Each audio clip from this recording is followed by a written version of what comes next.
நல்ல தகப்பனே, சர்வ வல்லமையுள்ள எங்கள் ஆண்டவரே, இந்த அருமையான நேரத்திற்காக உமக்கு ஸ்தோத்திரம்.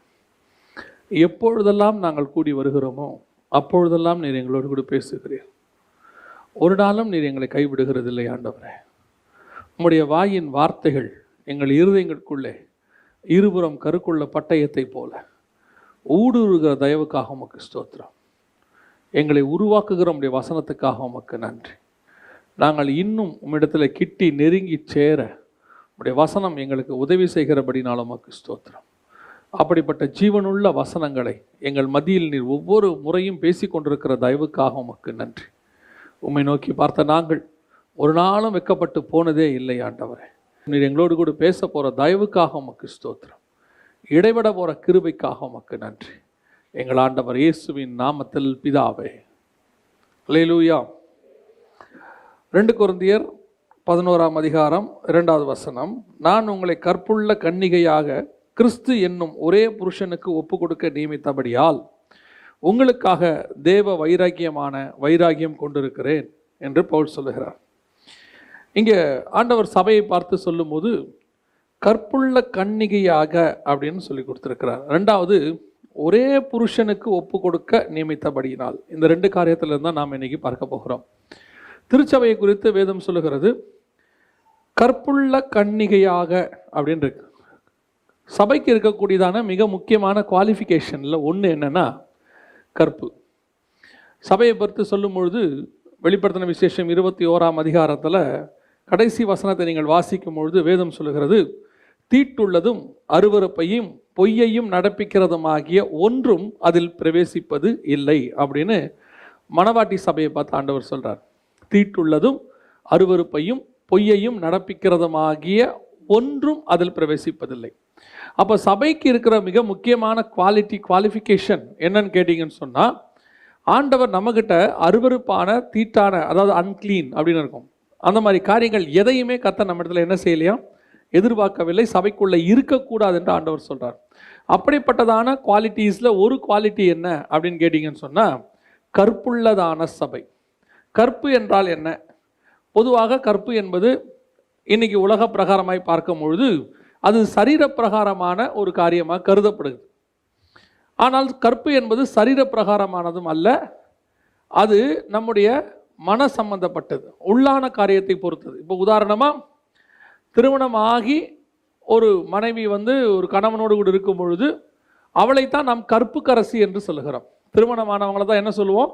கற்புக்கரசி. அப்போ திருமணம் ஆயிட்டா அவங்க கற்பில்லாதவங்கன்னு அர்த்தம் கிடையாது. வசனத்தின்படி அவங்க யாரு? கற்புக்கரசி. அப்போ கற்பு என்பது சரீர சம்பந்தப்பட்டதல்ல. கற்பு என்பது எதை சம்பந்தப்பட்டது? மனதை சம்பந்தப்பட்டது. அப்போ சபை எப்படிப்பட்டதாக இருக்க வேண்டும் என்று விரும்புகிறார்? நான் ஆவியிலே பேசுகிறேன். சபை என்பதை எப்படிப்பட்டதாக இருக்க வேண்டும் என்று கர்த்தர் விரும்புகிறார்னா கற்புள்ளதான ஒரு சபை. கற்பில்லாதவர்கள் அப்படிங்கிறது யாரை குறிக்கிறது அப்படின்னு கேட்டிங்கன்னா 14ஆம் அதிகாரம் வெளிப்படுத்தின விசேஷத்தில் சியோன் மலையில் நின்று புதுப்பாட்டை பாடுறவங்களுக்கு இருக்கக்கூடியதான குவாலிஃபிகேஷனில் ஒன்றாக கர்த்தர் சொல்கிறது கற்புள்ளவர்கள் அப்படின்னு சொல்கிறார். அப்போ சபைக்கு இருக்க வேண்டிய மிக முக்கியமான குவாலிஃபிகேஷனில் ஒன்று கற்புள்ளதான சபை. கரையற்றதும் திரையற்றதும், எபேசியர் 5:27 சொல்கிறாரு, கரையற்றதும் திரையற்றதுமான சபை, அழுக்கில்லாதது சுருக்கம் இல்லாததான சபை அப்படின்னு வசனம் சொல்லுது. அப்போ நம்ம சபையை குறித்து ஆண்டவர் கொடுக்க வேண்டிய மிக முக்கியமான சாட்சிகளில் ஒன்று என்னன்னு சொன்னால் நாம் கற்புள்ளவர்கள். கர்த்தர் நம்மளை குறித்து சொல்லணும், பார்த்து கற்புள்ளதான சபை. அப்போ கல்யாணம் பண்ணுறதுக்கு முன்னாடி எப்படி ஒரு கணவன் தனக்கு வர வேண்டியதான மனைவி கற்புள்ளவளாக இருக்க வேண்டும் என்று சொல்லி என்ன செய்வார்? எதிர்பார்ப்பார். அப்போ அவர்தான் முதல் திருமணம் செய்ய போகும்போது அவள் கன்னிகையாக இருக்க வேண்டும். அவளை திருமணம் செய்யும் போது அவருடைய கணவர் அவர் தான் ஃபஸ்ட்டு கல்யாணம் பண்ணுறார். அவ்வளோதான், ஒரு கல்யாணம் தான். அப்போது எல்லாரும் விரும்புறது என்ன? தன்னுடைய மனைவி எப்படிப்பட்டவளாக இருக்கணும்? கற்புள்ளவளாக இருக்க வேண்டும் என்று விரும்புகிறார். அதே மாதிரி மணவாட்டி சபையை குறித்து தேவனுக்கும் என்ன இருக்குதான்? ஒரு வைராக்கியம் இருக்குதான். பவுலுக்கும் அந்த வைராக்கியம் இருக்கு. என்ன வைராக்கியம்? நான் என்னுடைய சபையை கொண்டு போய், நான் உருவாக்கின சபையை கொண்டு போய் ஒப்படைக்கும் போது தேவனிடத்தில் நான் எப்படி ஒப்படைப்பேன்? ஒரு கற்புள்ள சபையாக கொண்டு போய் ஒப்படைப்பேன். கரை திரையற்ற சபையாக ஒப்படைப்பேன். தேவனுக்கு முன்பாக சுத்தமான சபையாக நான் ஒப்படைப்பேன். தேவனிடத்தில் போய் அதை நிற்கும் போது ஒரு அருவருப்பும் இல்லாத சபையாக கொண்டு போய் ஒப்படைப்பேன். தேவன் அதை பார்க்கும் போது அதனிடத்துல ஒரு பொய்யும் இருக்கக்கூடாது. கர்த்தர் விரும்புகிற எல்லாம் அந்த சபைகிட்ட இருக்க வேண்டும் என்று கர்த்தர் விரும்புகிறார். அப்போ கற்புள்ளதான சபையாக நாம் இருக்கணும்னா எப்படி கற்புள்ளதான சபை? இப்போ சபைக்கு கற்பு என்பது என்ன? நாம் சரீர அளவிலே குறித்து பேசவில்லை, ஆவிய அளவிலே நான் பேசுகிறேன். சபை கற்புள்ளதாக இருக்கணும்னா என்ன பண்ணணும் அப்படின்னு கேட்டீங்கன்னு சொன்னால், அதுக்கு கீழேயே பவுல் சில உதாரணங்களை சொல்லுகிறார். அவரே அந்த உதாரணத்தையும் சொல்றாரு. அந்த உதாரணத்தை நீங்கள் வாசிங்கன்னா தெளிவாக தெரியும். 3வது வசனத்தை வாசிங்கள். ஆகிலும் சர்ப்பமானது தன்னுடைய தந்திரத்தினாலே ஏவாளை வஞ்சித்தது போல உங்கள் மனதும் கிறிஸ்துவை பற்றிய உண்மையினின்று விலகும்படி கெடுக்கப்படுமோ என்று பயந்திருக்கிறேன். எப்படி ஒரு பெண் கெடுக்கப்படுவாளோ, அவள் கற்பழிக்கப்பட்டாள் என்று சொல்லுகிறோமோ, அதே மாதிரி சபை கெடுக்கப்படும், கற்பழிக்கப்படும். எப்பொழுது?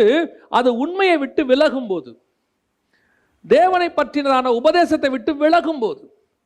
அதற்கென்று கர்த்தர் ஒரு உபதேசத்தை வைத்து, இந்த சபை, இந்த மனைவி, என் மனவாட்டி இப்படித்தான் இருக்க வேண்டும் என்று அவர் நிர்ணயம் பண்ணி வைத்திருக்கும் போது, அந்த உண்மைத்தன்மையை விட்டு சபை விலகும் போது சபை கற்பை இழக்கிறது என்று வேதம் சொல்லுகிறது. அப்போ இதுக்கு உதாரணமா யாரை சொல்றாரு? ஏவாளை கொண்டு வந்து சொல்கிறார். ஏவாள் வஞ்சிக்கப்பட்டது. அப்போ இங்கே சொல்லப்படுவது, ஏவாள் சரீர அளவிலே கற்பழிக்கப்பட்டாங்களா, கற்பில்லாதவங்களா போனாங்கன்னா இல்லை. ஏவாளுடைய பிரச்சனை வேற. அதைத்தான் இந்த இடத்துல பவுல் உதாரணமாக கொண்டு வர்றார். ஏவாளுக்கு ஒரு பிரமாணம் கொடுக்கப்பட்டது. உங்க எல்லாருக்கும் தெரியும். நமக்கு இது 3ஆம் அதிகாரம் ஆதியாகமத்தின் புஸ்தகத்தில் இருக்கு, 2ஆம் அதிகாரத்தில் 3ஆம் அதிகாரத்தில் இருக்கு. இப்போ ஏவாளுக்கு ஒரு பிரமாணம் கொடுக்கப்பட்டது. அந்த பிரமாணம் ஆதாமின் இடத்துல கொடுக்கப்பட்டது, ஏவாளுக்கு இடத்துல கொடுக்கப்படவில்லை. அந்த பிரமாணம் கொடுக்கப்படும் போது ஏவாள் இல்லவே இல்லை. இப்போ ஆதாம் வழியாக ஏவாளுக்கு அந்த பிரமாணம் வருகிறது. என்ன பிரமாணம்? இப்போ நமக்கெல்லாம் ஒரு கிருபையின் பிரமாணம்னு சொல்கிறோம். இப்போ இஸ்ரவேலர்களுக்கு நியாயப்பிரமாணம்னு சொல்கிறோம், 10 கட்டளைகள். நமக்கு 2 கட்டளை. அதாவது 10 கட்டளையும் கர்த்தர் எங்கே கொண்டு வந்துட்டார்? நியாயப்பிரமாணம் மொத்தத்தையும் 2 கட்டளையில் கொண்டு வந்துட்டார். நமக்கு 2, அவங்களுக்கு 10. ஆனால் ஆதாமுக்கு ஒரே கட்டளை தான். என்ன கட்டளை? நீ இந்த பழத்தை என்ன செய்யக்கூடாது?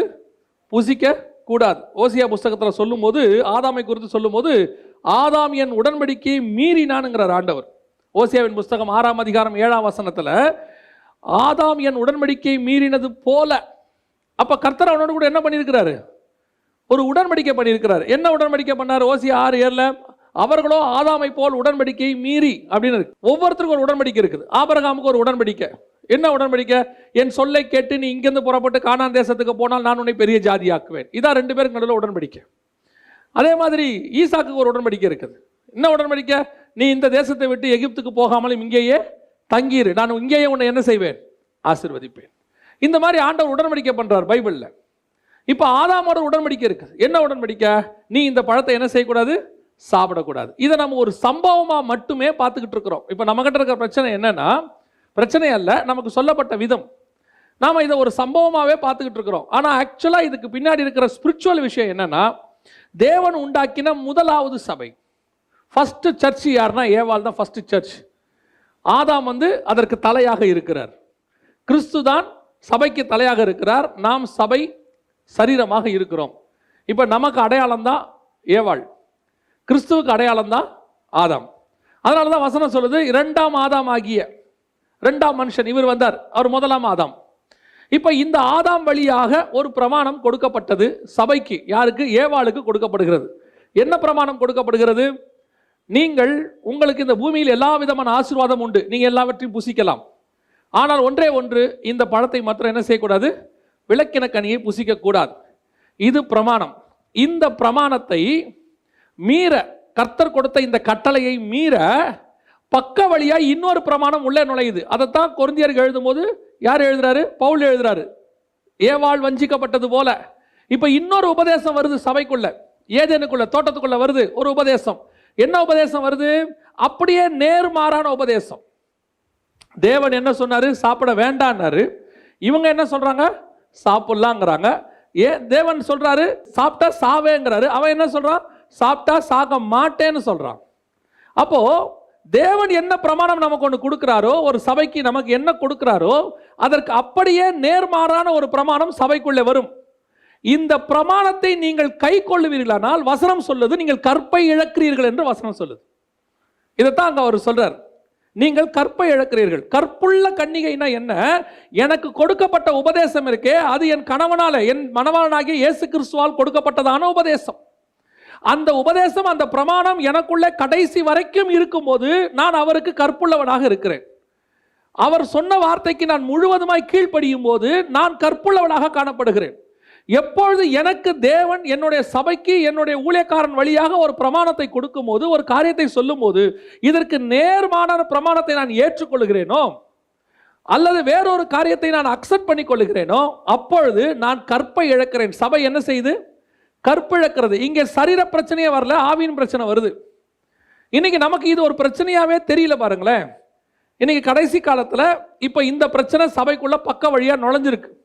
கொரிந்தியருக்கு எழுதும்போது அதான் பவுல் சொல்றாரு, நான் இவ்வளவு தூரம் உங்களுக்கு சொல்லிட்டு போனேன், வேறொருத்த வந்து வேறொரு உபதேசம் சொல்லும் போது நீங்கள் ஏற்றுக்கொள்ளுகிறீர்களேன்னு சொல்றாரு. இன்னைக்கு அதான் நுழையுது.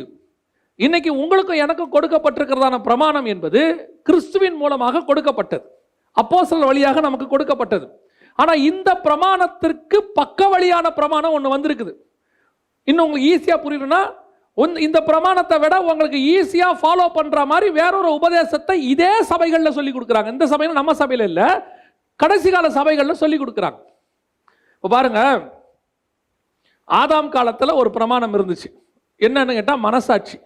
உன் மனசாட்சிக்கு தகுந்த மாதிரி நீ செய், அவ்வளோதான். அவங்களுக்கு அந்த காலத்தில் வேறு எதுவுமே கிடையாது. சபை கிடையாது, பாஸ்டர் கிடையாது, பைபிள் கிடையாது, எதுவுமே கிடையாது. உன் மனசாட்சிக்கு ஏற்ற மாதிரி செய். மனசாட்சியில் நீ சூடு உண்டவனா மாறக்கூடாது. அதனால தான் ஒவ்வொரு வாட்டியும் ஆண்டவர் வந்து ஒரு கேள்வி கேட்பாரு, ஆதாமே ஆதாமே எங்கே இருக்கிறாய்? விளக்க வேண்டாம் என்ற கனியை புசித்தாயோ? அவன் மனசாட்சி படி ஆமா சாப்பிட்டேன்னு சொல்லியிருந்தா பிரச்சனை ஓவர். அங்கே உடனே அதுக்கு ஒரு ஆண்டவர் ரெமெடி உண்டு பண்ணியிருப்பாரு. அவன் ஒத்துக்காம என்ன செஞ்சாரு? ஏவாள் மேலே பழிய போட்டார். ஏவாளையும் கேட்கறாரு, அவங்களும் பழிய தூக்கி போட்டாங்க. இந்த மனசாட்சி பிரமாணம் எப்போ வரைக்கும்? நோவா காலம் வரைக்கும். இப்போ நோவா காலத்தில் மனசாட்சி பிரமாணம் நோவா காலத்தோட ஃபெயிலியர் ஆயிடுச்சு. இப்போ நோவா கிட்ட கர்த்தர் சொல்றார் 9ஆம் அதிகாரம் ஆதியாகமத்தில், இனிமேட்டு மனசாட்சி பிரமாணம் கிடையாது, நான் இனி பழி வாங்க போறேன்னு சொல்றார். நான் மனுஷனுடைய ரத்தத்துக்கு என்ன செய்ய போறேன்? பழி வாங்க போறேன். அவனுடைய சகோதரனுடைய ரத்தத்துக்கு சகோதரன் கையில் என்ன செய்ய போறேன்? பழி வாங்க போறேன். அப்ப இப்போ என்ன பிரமாணம் வருது? உள்ள நியாய பிரமாணம் வருது.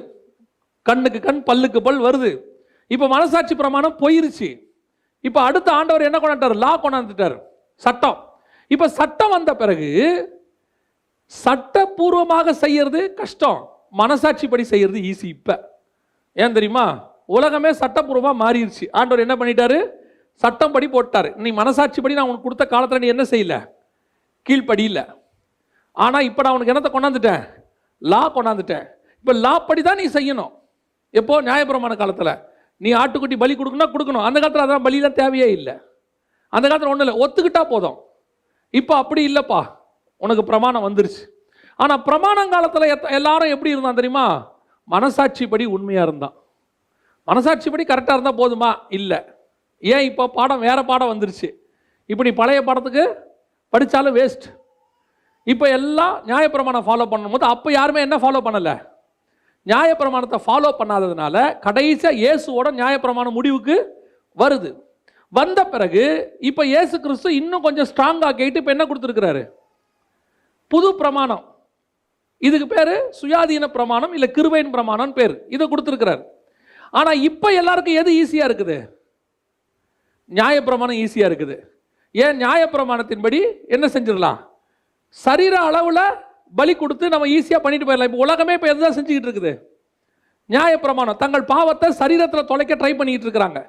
ஏதாவது ஒன்று பலி கொடுக்கணும், ஏதாவது ஒரு ஊருக்கு போகணும், ஏதாவது ஒரு இடத்துக்கு போயிட்டு பலி. இப்போ அந்த ஆசை யாருக்கும் இருக்கு? நமக்கு இருக்கு. ஏன்னு சொன்னா நமக்கு பிரமாணம் மாறிட்டு இப்போ நம்ம எப்படி ஆயிட்டோம்? ஸ்ட்ராங். இப்போ இருக்கிற வந்து உபதேசம் ஸ்ட்ராங்கான உபதேசம். என்ன உபதேசம்? அப்போ கொலை பண்ணாதான் பாவம், இப்போ கோவப்பட்டாலே பாவம். அப்போ விபச்சாரம் பண்ணாதான் பாவம், இப்போ சிந்தனை பண்ணாலே பாவம். இப்போ இது கஷ்டமா அது கஷ்டமா? இது கஷ்டம், அது ஈஸி. இப்போ அதோட கம்பேர் பண்ணா இப்போ நம்ம எதை செய்யறதுக்கு ரெடியா இருக்கிறோம்? நியாயப்பிரமாணத்தை செய்யறதுக்கு ரெடியா இருக்கிறோம். ஏன்னா அது ரொம்ப ஈஸி. அப்படியே செஞ்சுட்டா கூட ஏதாவது ஒரு கிராமத்து பக்கம் போய் ஒரு ஆடை வாங்கி பலி கொடுத்தோம்னா பாவம் தொலைஞ்சிரும். இப்போ அப்படி இல்லை. இப்போ முழங்கால் போட்டு பாவ மன்னிப்பு கேட்டு பரலோகத்திலிருந்து உத்தரவு வரணும், உன் பாவத்தை நான் என்ன செஞ்சிருக்கிறேன்? மன்னிச்சிருக்கிறேன்னு. இது கஷ்டம் பாருங்க. அது ரொம்ப ஈஸி. ஒரு ஆசாரியன்கிட்ட ஆடை வாங்கி கொண்டு போய் கொடுத்துட்டு அவன் ஒரு வெட்டு வெட்டிட்டானா முடிஞ்சு போச்சு. கதை முடிஞ்சிருச்சு. நீங்க உள்ளுக்குள்ள மாறணும்னு அவசியமே இல்லை. இப்ப நாம கிருபையின் பிரமாணத்தில் உட்கார்ந்துருக்கிறோம். ஸ்ட்ராங், வெரி ஸ்ட்ராங் லா, இருக்கிறதுலையே ரொம்ப ஸ்ட்ராங்கான உபதேசம் எது அப்படின்னு கேட்டீங்கன்னு சொன்னா இந்த கிருபையின் பிரமாணம். இப்ப நமக்கு பக்க வழியா ஒருத்தர் நுழையிறான் தோட்டத்துக்குள்ள. யார் நுழையிறா? சர்பத்தை போல சில கள்ள தீர்க்கதரிசிகளும் சில கள்ள போதகர்களும் நுழைஞ்சிருக்கிறாங்க. இவங்க இப்ப உங்களுக்கு எதை போதிச்சுக்கிட்டு இருக்கிறாங்க? இந்த கிருபையின் பிரமாண தோட்டத்துக்குள்ள உட்காந்துக்கிட்டு எதை போதிக்கிறாங்க?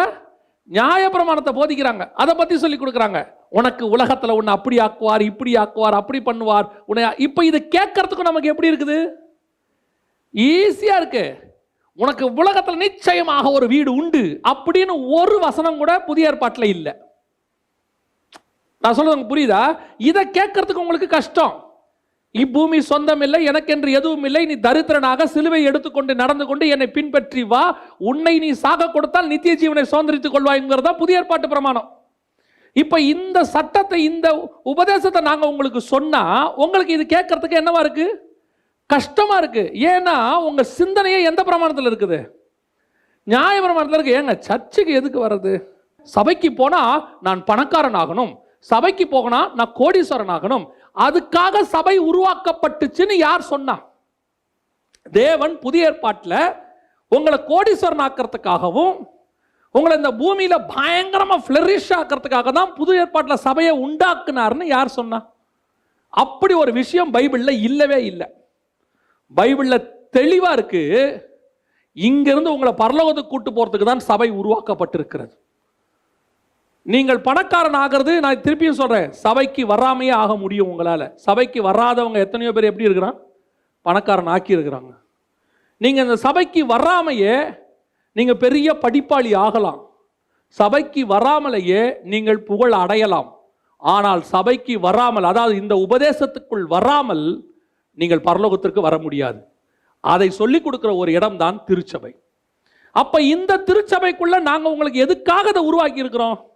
இதுல என்ன கொடுமைன்னா, இந்த உபதேசத்தை உங்களுக்கு சொல்லிக் கொடுக்கிறதுக்கு பதிலாக உங்கள் காதுக்கினிய, உங்கள் மாம்சத்துக்கினிய பிரசங்கத்தை அல்லது அப்படிப்பட்ட உபதேசத்தை சொல்லிக் கொடுக்கக்கூடியவர்கள் பெருகி விட்டார்கள். இப்ப வசனம் சொல்லுது, ஏவாளுக்கு ஒன்று சொல்லப்பட்டது. எது சாப்பிடக்கூடாதுன்னு சொல்லப்பட்டதோ அதை சாப்பிடுகிற ஒரு ஆள் உள்ளே நுழைஞ்சான்.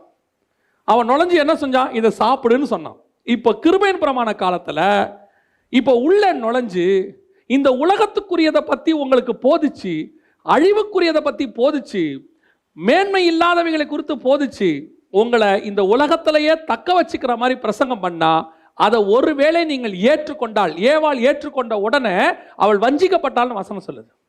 அந்த உபதேசங்கள் நீங்கள் ஏற்றுக்கொண்டால் வஞ்சிக்கப்படுகிறீர்கள். வஞ்சிப்பினுடைய அடுத்த காரியம் என்ன? கற்பிழக்கிறீர்கள். ஏவாள் கற்பிழந்தாங்களா? ஏவாள் கற்பிழந்தாங்களா அப்படின்னு கேட்டிங்கன்னா, நிறைய பேர் அப்படி ஒரு போதனை கொடுக்குறாங்க. இப்போ ஏன் அப்படி கொடுக்குறாங்க? அந்த அந்த போதனைக்கு என்ன அர்த்தம் அப்படின்னு ஏன் அப்படி சொல்கிறாங்கன்னா, வாசிங்க 1 யோவான் 3ஆம் அதிகாரம் 12வது வசனத்தை வாசிங்க. 1 யோவான் 3ஆம் அதிகாரம் 12வது வசனம். பொல்லாங்கானால் உண்டாயிருந்து தன் சகோதரனை கொலை செய்த காயினை போல் இருக்க வேண்டாம். இப்போ இந்த பொல்லாங்கானால் உண்டாயிருந்துன்னு இருக்குல்ல, உடனே எல்லாரும் என்ன சொல்லிட்டாங்க? ஏவாள் அந்த இடத்துல தப்பு செஞ்சிட்டாங்க. ஏவாளுக்கும் பிசாசுக்குமான ஒரு உறவு வந்து விட்டது. அதனுடைய விளைவாக ஏவாளுக்கு பிறந்த மகன் தான் யாரு? ஏவாளுக்கும் பிசாசுக்கும் பிறந்த மகன் தான் காயின். இல்லை, வசனத்தின்படி காயினுக்கு மாம்ச பிரகாரமான தகப்பன் யாருன்னா ஆதாம் தான். ஏன்னா 4ஆம் அதிகாரம் 1ஆம் வசனம் சொல்லுது, ஆதாம் தன் மனைவியை அறிந்தார், அவள் ஒரு மனுஷனை பெற்றாள், ஒரு மனுஷனை பெற்று அவனுக்கு காயின் என்று பெயரிட்டாள். அதில் எந்த மாற்று கருத்தும் இல்லை. இதனுடைய அப்படியே தொடர்ச்சியாக நிறைய கதைகள் போயிருச்சு. கதைகள் போய் தூதர்கள் மனுஷரோட சேர்றாங்க அப்படின்ற மாதிரி உபதேசத்தெல்லாம் கொடுத்துட்டாங்க. அப்படிலாம் ஒன்றுமே கிடையாது. தூதர்களுக்கு அப்படிப்பட்ட சரீரமும் கிடையாது. அவர்கள் மனுஷனுடைய இணையவும் முடியாது. இங்கே என்ன சொல்லியிருக்கு? பொல்லாங்கானால் உண்டாயிருந்து தன் சகோதரனை கொலை செய்தங்கிறது என்ன அப்படின்னு கேட்டிங்கன்னா, ஏவாள் எப்பொழுது சர்பத்தின் வார்த்தைக்கு கீழ்ப்படிந்தாங்களோ, கணவனுடைய வார்த்தையை விட்டுட்டு எப்ப இன்னொருத்தருடைய வார்த்தைக்கு அவர்கள் கீழ்ப்படிந்தார்களோ, அப்பவே அவர்கள் கற்பு போய்விட்டது. அவர்களுக்குள் உருவானவன் பிசாசின் சிந்தனையோடு உருவாயிட்டான். அவங்களுக்குள்ள வந்தது இப்போ பிசாசினுடைய சிந்தனை, அவங்களுக்குள்ள வந்தது பிசாசுக்கு கீழ்ப்படிதல். பிசாசுக்கு கீழ்ப்பட்டபடியினாலே பிறக்கிற குழந்தை சந்ததி எப்படி பிறக்குது? பிசாசாக இருக்கிறது. இப்போ கற்பு போனது ஒரு பக்கம். அப்படின்னா என்ன அர்த்தம்? ஏவாள் கற்பழிக்கப்பட்டாங்களா பிசாசால? இல்ல, அவங்க தன் கணவனுக்கு சரீர அளவில் உண்மையாய்த்தான் இருந்தார்கள். ஆனால் உள்ளுக்குள் இருக்கிற உபதேசம் பிசாசினுடைய உபதேசம். அதைத்தான் உங்களுக்கு சொல்றேன். சபை கற்பில்லாத சபை என்பது எப்பொழுது வருகிறது? நாங்கள் எங்கள் சரீர அளவில் எங்கள் கணவனுக்கு உண்மை உள்ளவர்களாக இருக்கிறோம், எங்கள் சரீர அளவில் நாங்கள் எங்கள் மனைவிகளுக்கு உண்மை உள்ளவர்களாக இருக்கிறோம், ஒரே மனைவி உடையவனாக ஒரே புருஷனை உடையவராக தானே இருக்கிறோம். அப்படி இருக்கும்போது எப்படி நீங்கள் எங்களை கற்பில்லாதவர் என்று சொல்லுவீர்கள் என்று சொன்னால், நீங்கள் ஒரே புருஷனோடு கூட இருந்தாலும் இன்னொரு உபதேசம் உங்களுக்குள் இருக்குமானால் நீங்கள் கற்பில்லாதவர்கள் என்று வசனம் சொல்லுகிறது. ஸ்பிரிச்சுவலி உங்களுடைய கற்பு போயிடுச்சு. உங்களுக்கு நாங்கள் எவ்வளோ உபதேசம் கொடுக்குறோம்? சபையில் உட்காந்து எங்கள் சபையோடைய நோக்கம் என்ன? இந்த சபையில் என்னைக்காவது உலக தேவைக்காகவோ எங்களுடைய தேவைக்காகவோ எங்கள் குடும்பத்தை தேவைக்காகவோ பிரசங்கம் பண்ணப்பட்டிருக்கிறதா? எனக்கு தெரிஞ்சு அப்படி ஒரு பிரசங்கம் இங்கே இல்லவே இல்லை. எங்கள் எதிர்காலத்தை செட்டில் ஆக்கிறதுக்கான பிரசங்கத்தை ஒன்று பண்ணியிருக்கிறோமா? அப்படி ஒன்று இங்கே கிடையவே கிடையாது. எங்களுக்கு கொடுக்கப்பட்ட பொறுப்பு என்ன? கற்புள்ள கன்னிகையாக ஒரே புருஷனுக்கு கொண்டு போய் உங்களை ஒப்படைக்க வேண்டும். அதற்கான போதனைகள் மட்டுமே சபையில் கொடுக்கப்படுகிறது. இப்ப இந்த ஏதேனுக்குள்ளேயும் அப்படிப்பட்ட உபதேசங்கள் வருகிற காலம் வந்துருச்சுன்னு சொல்றேன். இப்போ உங்களுக்கும் அந்த உபதேசம் கேட்கறதுக்கு எப்படி இருக்குது? நல்லா இருக்குது. இப்ப பாருங்க, நான் சொல்றது ஒரு உதாரணம். எல்லா பழத்தையும் ஆதாம் சாப்பிட்டாருன்னு வச்சுக்கோங்களேன், சாப்பிட்டு முடிச்சிருப்பார். ஏன்னா எல்லாத்துக்கும் ஒரு பேர் வச்சாரு, மேக்ஸிமம் எல்லாத்தையும் சாப்பிட்டுருப்பாரு. இப்போ அவர் சாப்பிடாத பழம் என்னது? நன்மை தீமை அறியத்தக்க கனியும் ஜீவ விருட்சம். இது ரெண்டு மட்டும் தான் அவர் சாப்பிடல, மிச்சம் எல்லாமே சாப்பிட்றதுக்கு இருக்கு. ஏன்னா எல்லாத்துக்கும் பேர் வச்சுட்டாருன்னு வச்சுக்கோங்களேன். இப்போ இவருக்கு எல்லாத்தையும் சாப்பிட்ட பிறகு இப்போ டைம் இருக்கு, இன்னும் சாப்பிடாத பழம் என்னது? ஆண்டவர் வேண்டான்னு சொன்ன கனி. இப்போ சபையில் நாங்கள் எல்லா உபதேசத்தையும் கொடுக்க கொடுக்க கொடுக்க ஒரு பீரியட்ல உங்களுக்கும் ஒரு விதமான ஆவிக்குரிய அசதி வருது. எப்போ பார்த்தாலும் என்ன செய்யறாங்க? பரிசுத்தம், விசுவாசம், வருக, நியாய தீர்ப்பு, ஆண்டவர் உண்மையா இருக்க சொல்றாரு, ஆண்டவர் வந்து உத்தமமா இருக்க, இப்படி கேட்டு கேட்டு கேட்டு கொஞ்சம் அப்படி லெஷரா இருக்கும்போது திடீர்னு உங்களுக்கு ஒரு ஆள் கொண்டாராம பாருங்க. எப்படி கொண்டு வராங்க? நாங்கள் சொன்ன இந்த உபதேசத்துக்கு ஆப்போசிட்டான ஒரு உபதேசம். ஒரு வீடு இருந்தால் 2 வீடு கொடுப்பார், இந்த வருஷம் நிச்சயமாக நீ ஒரு வீட்டை கட்டவே கட்டுவாய். யார் சொன்னா? இந்த எப்போ உங்களுக்கு அந்த உபதேசத்தை நீங்க உங்க இருதயத்தில் அக்செப்ட் பண்றீங்களோ, இந்த கிருபையின் பிரமாணத்துக்கு ஆப்போசிட்டான ஒரு விஷயத்தை உங்க இருதயத்துக்குள்ள அக்செப்ட் பண்றீங்களோ, அந்த நிமிஷம் உங்களுக்குள்ள இன்னொரு விதை விழுகிறதுன்னு அர்த்தம். இன்னொரு புருஷன், அதாவது பிசாசினுடைய விதை என்ன செய்யுது? நீங்கள் கற்பிழக்க தொடங்குகிறீர்கள்னு அர்த்தம். எத்தனை வருஷம் ஆனாலும் ஒரு வீட்டுக்காரர் தான், ஒரு மனைவி தான், ஒரு வாழ்க்கை தான், ஒரு குடும்பம் தான், ஒரு உபதேசம் மட்டும்தான். No more doctrines. நான் சொல்லல, பவுல் கீழே சொல்லிக்கிட்டே வராரு, நாங்கள் சொல்லிய இந்த உபதேசத்தை அல்லாமல். அங்க எவ்வளவு அழகா சொல்றாரு பாருங்களேன். 4வது வசனம், எப்படி எனில் உங்களிடத்தில் வருகிறவன் நாங்கள் பிரசங்கியாத வேறொரு இயேசுவை பிரசங்கித்தானால், அல்லது நீங்கள் பெற்றிராத வேறொரு ஆவியையும் நீங்கள் ஏற்றுக்கொள்ளாத வேறொரு சுவிசேஷத்தையும் பெற்றிருந்தால் நன்றாய் சகித்திருப்பீர்களே. என்ன ஆயிடுச்சு? நாங்க சொல்றதெல்லாம் கஷ்டமா போகுது, நாங்க சொல்றதெல்லாம் உங்களுக்கு கொஞ்சம் வருத்தமா மாறுது. ஏன்? சூழ்நிலை அப்படி. நாம கொஞ்சம் கஷ்டத்துல போகும்போது திடீர்னு ஒருத்தன் வந்து சொல்றான், உன்னை கோடீஸ்வரன் ஆக்குவேன்னு. நாங்க சொல்றோம், நீ கஷ்டத்துல போகும்போது கிறிஸ்துவுக்குள்ள விசுவாசமா இரு, உன் தேவைகளை தேவன் சந்திப்பார். நாங்க இப்படித்தான் சொல்லி கொடுக்கிறோம். ஏன் இப்படி சொல்லி கொடுக்கிறோம்? அது கேட்கறதுக்கு நல்லா இருக்கும். இப்போ எக்ஸாம் நெருங்க நெருங்க அப்படியே கொஞ்சம் கொஞ்சமா எக்ஸாம் டைம் வர வர இன்னும் நம்ம ஒரு 10 பாடம் படிக்க வேண்டியிருக்கு, பாஸ் ஆகுமா ஃபெயில் ஆகுமான்னு சொல்லும் போது ஒரு நல்ல தாய் தகப்பன் என்ன சொல்லி கொடுப்பாங்கன்னா, கவலைப்படாத, படி, நான் டீ போட்டு கொடுக்குறேன், நைட் நானும் உங்க கூட உட்காடுறேன், வேணா ஒரு டியூஷன் ஏற்பாடு பண்ணுவோம், தைரியமா படி, எழுத வேண்டியது எழுது, மிச்சத்தை பார்த்துக்கலாம், நீ பாஸ் பண்ணிடுவேன்னு இப்படி சொல்லுவாங்க. ஆனா இதுக்கு ஒன்று ஈஸியான மெத்தட் ஒருத்தன் சொல்லி கொடுப்பான். என்ன தெரியுமா? பக்கத்து இடத்துல ஒரு கொஸ்டின் பேப்பர் அவுட் ஆகுதான், 500 ரூபா கட்டினா போதுமா, கொஸ்டின் பேப்பர் கொடுத்துட்றாங்க, நம்ம வாங்கிட்டு வந்து வச்சிடலாம். இன்னொருத்தன் சொல்லுவான், வரக்கூடிய மாஸ்டரை கரெக்ட் பண்ணிடலாம். இன்னொருத்தன் சொல்லுவான் பேப்பரை சேஸ் பண்ணி பாஸ் பண்ணிடலாம். இதெல்லாம் கேட்கறதுக்கு நல்லா தான் இருக்கும். 500 ரூபா கொடுத்தா பாஸ் பண்ணிடலாமோ, உட்காந்து கொஸ்டின் பேப்பர் அவுட் ஆகிடுமோ. நாங்கள் ஸ்கூல் படிக்கிற காலத்தில், நாங்கள் படிக்கிற காலத்தில் எங்களுக்கு அப்புறம் வந்த ஒரு பேட்ச் பசங்க மேக்ஸ் எக்ஸாமுக்கு, நான் சொல்கிறேன் 1990s மேக்ஸ் எக்ஸாமுக்கு நல்லா படிக்கிற பசங்க அவனுங்க. முந்தின நாள் ஒருத்தன் வந்து சொல்லிட்டான், கும்பகோணத்தில் நேற்றே மேக்ஸ் எக்ஸாம் நடந்துருச்சான், கொஸ்டின் பேப்பர் அவுட் ஆயிடுச்சு, நைட்டு 10 மணிக்கு வருது கொஸ்டின் பேப்பர் அப்படின்னு சொன்ன உடனே இன்னைக்கு மத்தியானம் எக்ஸாம் முடிச்சதுலேருந்து எவனும் 10 மணி வரைக்கும் படிக்கவே இல்லை. ஏன்னா கொஸ்டின் பேப்பர் எத்தனை மணிக்கு வருது? 10 மணிக்கு வருது. 10 மணிக்கு வருது. எல்லாம் வெயிட் பண்ணிக்கிட்டே இருக்கிறான். 10:30 மணிக்கு சொல்கிறாங்க கொஸ்டின் பேப்பர் வரல, கிடைக்கல. இதுக்கப்புறம் எல்லாம் புக் எடுத்து ஓடுறான். டென்ஷன்லேயே பாதி பேர் தூங்கிட்டான். எதுக்கு சொல்கிறேன்? இந்த பக்க வழியாய் நுழைகிற உபதேசம் இருக்கிறதே, அது கேட்க சந்தோஷமாக தான் இருக்கும். ஆனால் உண்மையான உபதேசம் இருக்கே, அது கை கொள்வதற்கு கஷ்டமாக தான் இருக்கும். ஆனால் நேர் வழியாய் போகிற உபதேசம், கற்புள்ள உபதேசம், பக்க வழியாய் நுழைகிறது. என்னைக்கு இருந்தாலும் செகண்டு ஃபால்ட்டு, அது ராங்கு, அது தப்பு, ஒரு நாள் கொண்டு போய் நரகத்தில் உங்களை தள்ளிவிடும். இப்போ வருது பாருங்க உபதேசம், உள்ள பாம்பின் வழியா உள்ள வருது பாருங்க உபதேசம். இந்த செய்தியினுடைய மிக முக்கியமான நோக்கமே, நீங்கள் கற்புள்ளவர்களாக போய் பரலோகத்துக்கு சேரணும்னா இந்த உபதேசத்தை அக்செப்டே பண்ணக்கூடாது, ஏற்றுக்கொள்ளவே கூடாது. ஏன்? இப்போ ஏவாள் ஏற்றுக்கிட்டு வஞ்சிக்கப்பட்டுட்டாங்க. அதனுடைய விளைவை தான் இப்போ சொல்லிட்டு இருக்கிறேன். ஏவாள் வஞ்சிக்கப்பட்டதுக்கு பிறகு நடந்த சம்பவங்களும் நமக்கு நடக்க போற சம்பவமும் ஒரே சம்பவம். அதான் உண்மை. இப்போ ஏவாளுக்கு இந்த உபதேசம் எப்படி வந்துச்சு? பக்க வழியா நுழைஞ்சிச்சு உள்ள. அப்படியே யாரோ ஒருத்தன் பாம்பு அப்படியே ஊர்ந்து வருது உள்ள, தந்திரமான உபதேசம். இப்போவும் அதே மாதிரி தான் தந்திரமான உபதேசம் வருது. நாங்கள் நேரடியாக சபையில் உட்காந்து சொல்றது உங்களுக்கு கேட்கறது கொஞ்சம் கஷ்டம், வந்து கேட்கறது கஷ்டம். தான் சொல்லுவேன், இந்த பேண்டமிக்கு முன்னாடி, இந்த வைரஸுக்கு முன்னாடி சபை திறந்துருக்கும் போது கள்ளோபதேசம் வந்துச்சுன்னா ஏதோ வீட்டுக்குள்ளே வரும், யாராவது ஒருத்தர் வந்து வீட்டுக்குள்ளே பேசுவாங்க, ஒரு பைபிள் எடுத்துகிட்டு வந்து பேசுவாங்க, ஒரு பைபிள் ஸ்டடின்னு சொல்லுவாங்க. நீங்கள் போவீங்க, அது கள்ளோபதேசமாக இருக்கும், அப்படியே வருவீங்க. அப்போ கண்டுபிடிச்சிடலாம் பாருங்க. இப்போ அப்படி இல்லையே. இப்போ காத்து மாதிரி கள்ளோபதேசம் வீட்டுக்குள்ளே வருது.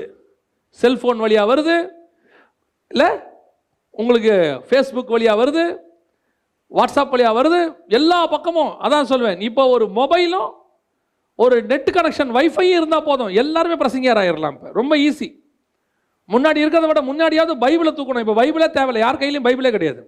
இப்போ ரொம்ப ஈஸி. ஒரு கையில் மொபைல், ஒரு நெட் கனெக்ஷன் இருந்தால் போதும், வைஃபை கனெக்ஷன் இருந்தால் போதும், உபதேசம் கொடுத்துடலாம் 15 நிமிஷம். இப்போ சபைக்கு என்ன வருது? பக்க வழியாய் பிசாசு உள்ளே சர்ப்பம் கொண்டது தந்திரமான உபதேசம். இதில் முக்கியமான விஷயம், இதை நீங்கள் இந்த நியாயப்பிரமாணத்தை, உலகத்துக்குரியதை, இந்த உலகத்தின் மேன்மைக்குரியதான உலகத்தின் ஆசீர்வாதத்தை பற்றி பேசக்கூடியதான, இம்மைக்குரியதை பேசக்கூடியதான இந்த உபதேசங்களை நீங்கள் ஏற்றுக்கொண்டாலே வசனம் சொல்லுது கற்பு போயிருச்சாமா. ஸ்பிரிச்சுவலி எப்போ நாங்கள் கொடுக்கிற இந்த உபதேசத்தை அல்லாமல் கிருபையின் உபதேசம், அதாவது சுயாதீன பிரமாணம் சொல்ல. ஏன்னா இந்த கிருபைங்கிற வார்த்தை இப்போ தப்பாக யூஸ் ஆகிட்டு இருக்கு எல்லாருக்கிட்டையும். கிருபைங்கிற பேரை தப்பாக யூஸ் பண்ணிட்டு இருக்கிறாங்க. இந்த நியாய பிரமாணத்தையும் கிருபையின் பிரமாணத்தையும் மிக்ஸ் பண்ணி சொல்லிட்டு இருக்கிறாங்க. அதை நீங்கள் அக்செப்ட் பண்ணிட்டீங்கனாலே வசனம் சொல்லுது ஸ்பிரிச்சுவலி என்ன போயிருச்சாமா? கருப்பு போயிருச்சு. ரொம்ப கேர்ஃபுல்லாக இருந்து கொள்ளுங்க. இந்த உபதேசம் உங்களுக்கு யார் கொண்டு வந்தாலும் உடனடியாக ரிஜெக்ட் பண்ணுங்க. இம்மைக்குரிய ஆசீர்வாதம் நிச்சயம் உண்டு, அதற்கு உபதேசம் தேவையில்லை, அதை சொல்லிக் கொடுக்க வேண்டிய அவசியம் கிடையாது. நான் சொல்றது புரியுதா? மறுமைக்குரிய உபதேசம் தான் தேவை. அதை செய்தால் இம்மைக்குரிய ஆசீர்வாதம் தானாய் வரும். நான் சொல்றது உங்களுக்கு புரியுதா? மறுமைக்குரியதை நீங்க செஞ்சிட்டீங்கன்னா இம்மைக்குரியது தானாவே வந்துடும். இம்மைக்குரியதை மட்டும் செஞ்சீங்கன்னா மறுமைக்குரியது வராது. சபையும் சரி, ஊழியனும் சரி, பைபிளும் சரி, இம்மைக்குரியதுக்காக இது கொடுக்கப்படவே இல்லை. உலகத்தில் கோடீஸ்வரன் ஆக்கிறதுக்கு 1 கோடி புக் இருக்கு. பணக்காரனாவது எப்படின்னு எல்லா லாங்குவேஜ்லையும் புக்கும் இருக்கு. ஆனா பரலோகத்துக்கு போவது எப்படிங்கிறதுக்கு ஒரே ஒரு புக்கு தான் இருக்கு, அது பரிசுத்த வேதாகமம் மட்டுமே. இப்ப நாங்களும் இதுல இருந்து அதையே தான் போதிக்கணும்னு நீங்க சொன்னீங்கன்னா, அதுதான் கேட்கறதுக்கு நல்லா இருக்குன்னு சொன்னீங்கன்னா, நீங்க பக்க வழியாய் நுழைகிற உபதேசத்தை விரும்புகிறீர்கள்னு அர்த்தம். உங்கள் கற்பை இழக்க நீங்கள் தயாராகி விட்டீர்கள்னு அர்த்தம். ஏன் இந்த உலகத்தின் ஆசீர்வாதம் ஒரு நாள் எவ்வளவு இருந்தாலும் இதுல ஒரு இன்ச்சு கூட மேல வராது பாருங்க. இது ஒரு டஸ்ட் மாதிரி. நம்ம உடம்புக்கு டஸ்ட் தேவை தெரியுமா உங்களுக்கு? 100% கிளீனா இருந்தா கொரோனா சீக்கிரம் வரும், இம்யூனிட்டி பவர் இருக்காது. சில காரியங்கள் நமக்குள்ள இந்த உலகத்தின் ஆசீர்வாதம் நமக்கு என்ன செய்யப்படுது, இந்த பூமியில தேவைப்படுது. ஆனா இந்த டஸ்ட், இந்த மண்ணு எதுவுமே பரலோகத்துக்கு வராது. உள்ளுக்குள்ள இருக்கிற ஆத்மா மட்டும்தான் போகும், ஆவி மட்டும்தான் போகும். இது மொத்தமும் கீழே விழுந்துரும் பாருங்க. இங்க இருக்கிற வரைக்கும் தான் நமக்கு தேவை. நீங்க இதையே கான்சன்ட்ரேட் பண்ணிக்கிட்டு இது மேல போற மாதிரி நினைச்சுக்கிட்டு ஒரு கூட்டம் உங்களுக்கு என்ன செய்யுது, பிரசங்கம் பண்ணுது. பைபிள் எவ்வளவு அழகா சொல்லுது பாருங்க. நாங்கள் சொல்லக்கூடிய இந்த உபதேசம் நேரடியா வருதா, அவங்க சொல்ற உபதேசம் பக்க வழியா வருமா?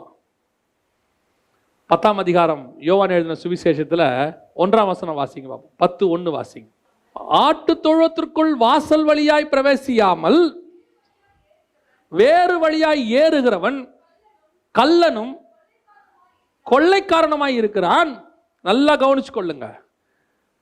நானே வாசல், என் வழியாய் பிரவேசிக்கிறவன் உள்ளும் புறமும் மேய்ச்சலை கண்டடைவான்னு கீழே சொல்ற ஆண்டவர் தான் மேல சொல்றாரு திருடன் தான் பக்க வழியா வருவான்.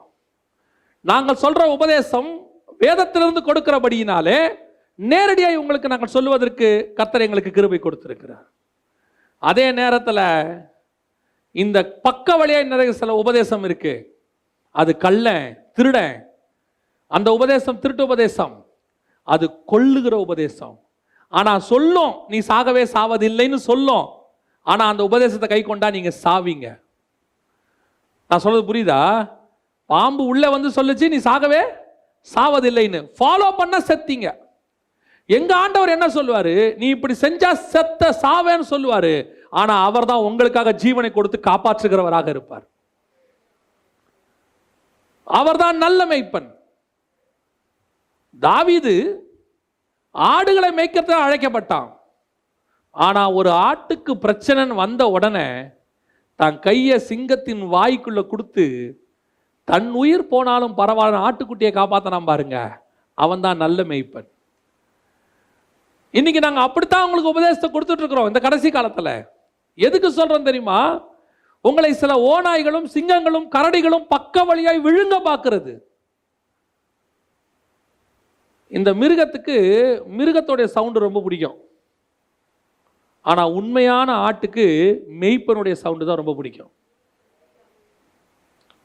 மற்ற மிருகம், ஏன்னா அதெல்லாம் ஒரே இனமா, அந்த மிருகத்தோடைய சவுண்டு நிறைய மிருகத்துக்கு புரியும், பிடிக்கும். ஆனா நல்ல மிருகம் இருக்குல்ல, அதுக்கு மெய்ப்பன் சவுண்டு மட்டும்தான் பிடிக்கும். அதுக்கு தெரியும் என் மெய்ப்பன் என்னை காப்பாத்துறதுக்கு சவுண்டு கொடுக்குறான், ஓடிரும் ஓடிரும். சில மிருகம் பார்த்துருக்கீங்களா, இந்த மானை பிடிக்க வருகிற சிங்கம் இருக்குல்ல, புலி இருக்குல்ல, உரிமிக்கிட்டே வராது தெரியுமா உங்களுக்கு? நான் யார் தெரியுமா, வான்னு கத்திக்கிட்டுலாம் வராது. அப்படியே ஸ்டெப் பை மேலே ஸ்டெப்பு வச்சு பொறுமையாக வரும். அந்த பொறுமையாக வந்து திடீர்னு பாயும் பாருங்க. அது வரைக்கும் இந்த மானுக்கு தெரியாது பின்னாடி என்ன இருக்கு, ஒரு சிங்கம் இருக்குன்னு. ஆனால் தூரத்தில் மேய்ப்பன் அதை பார்த்துட்டான்னு வச்சுங்க, ஒரு சவுண்ட் ஒன்று கொடுப்பான் பாருங்க. நல்ல மானுக்கு நல்ல ஆட்டுக்கு தெரியும் ஏதோ ஒரு ஆபத்து வருது, என்னுடைய மெய்ப்பன் எனக்கு ஒரு சவுண்டை கொடுத்து கொண்டிருக்கிறான். அந்த சவுண்டுக்கு நான் செவி சாய்த்தால் எனக்கு கண்ணுக்கு தெரியுதோ இல்லையோ வரப்போற ஒரு ஆபத்துக்கு நான் தப்பித்துக் கொள்வேன், அதுக்கு தெரியும். ஏன் சபைக்கு கர்த்தர் ஆவியானவர் இப்படிப்பட்ட ஒரு சவுண்டை கொடுத்துக்கிட்டு இருக்கிறார் தெரியுமா? உனக்கு பின்னாடி ஒரு மிகப்பெரிய ஓநாய்களின் கூட்டம் வந்து கொண்டிருக்குது. மெல்ல அடி மேல அடி வச்சு வந்துகிட்டு இருக்குது. யூடியூப் வழியா வந்துகிட்டு இருக்குது, ஃபேஸ்புக் வழியா வந்துட்டு இருக்குது. கள்ள உபதேசத்தை போதிக்கிற ஓநாய்கள் அப்படியே கொஞ்சம் கொஞ்சமா உனக்கு உலகத்தை போதிச்சு போதிச்சு போதிச்சு உலகத்தில் உள்ள ஆசீர்வாதத்தை சொல்லி சொல்லி சொல்லி உலகத்திலேயே நீ 100 வருஷம் 1000 வருஷம் இருக்கிற மாதிரி உன்னுடைய சரீரத்துக்கு கிளர்ச்சியை உண்டாக்கக்கூடிய, உன் உணர்ச்சியை தூண்டக்கூடிய உபதேசங்களை கொடுத்து உன்னை அப்படியே விழுங்கக்கூடிய ஓநாய்கள் மெல்ல வருது. இந்த மெல்ல வர்ற சவுண்டை தூரத்தில் இருக்கிற ஆவியானவர் ஸ்மெல் பண்ணிட்டு தான் உனக்கு பேசிக்கிட்டு இருக்கிறாரு.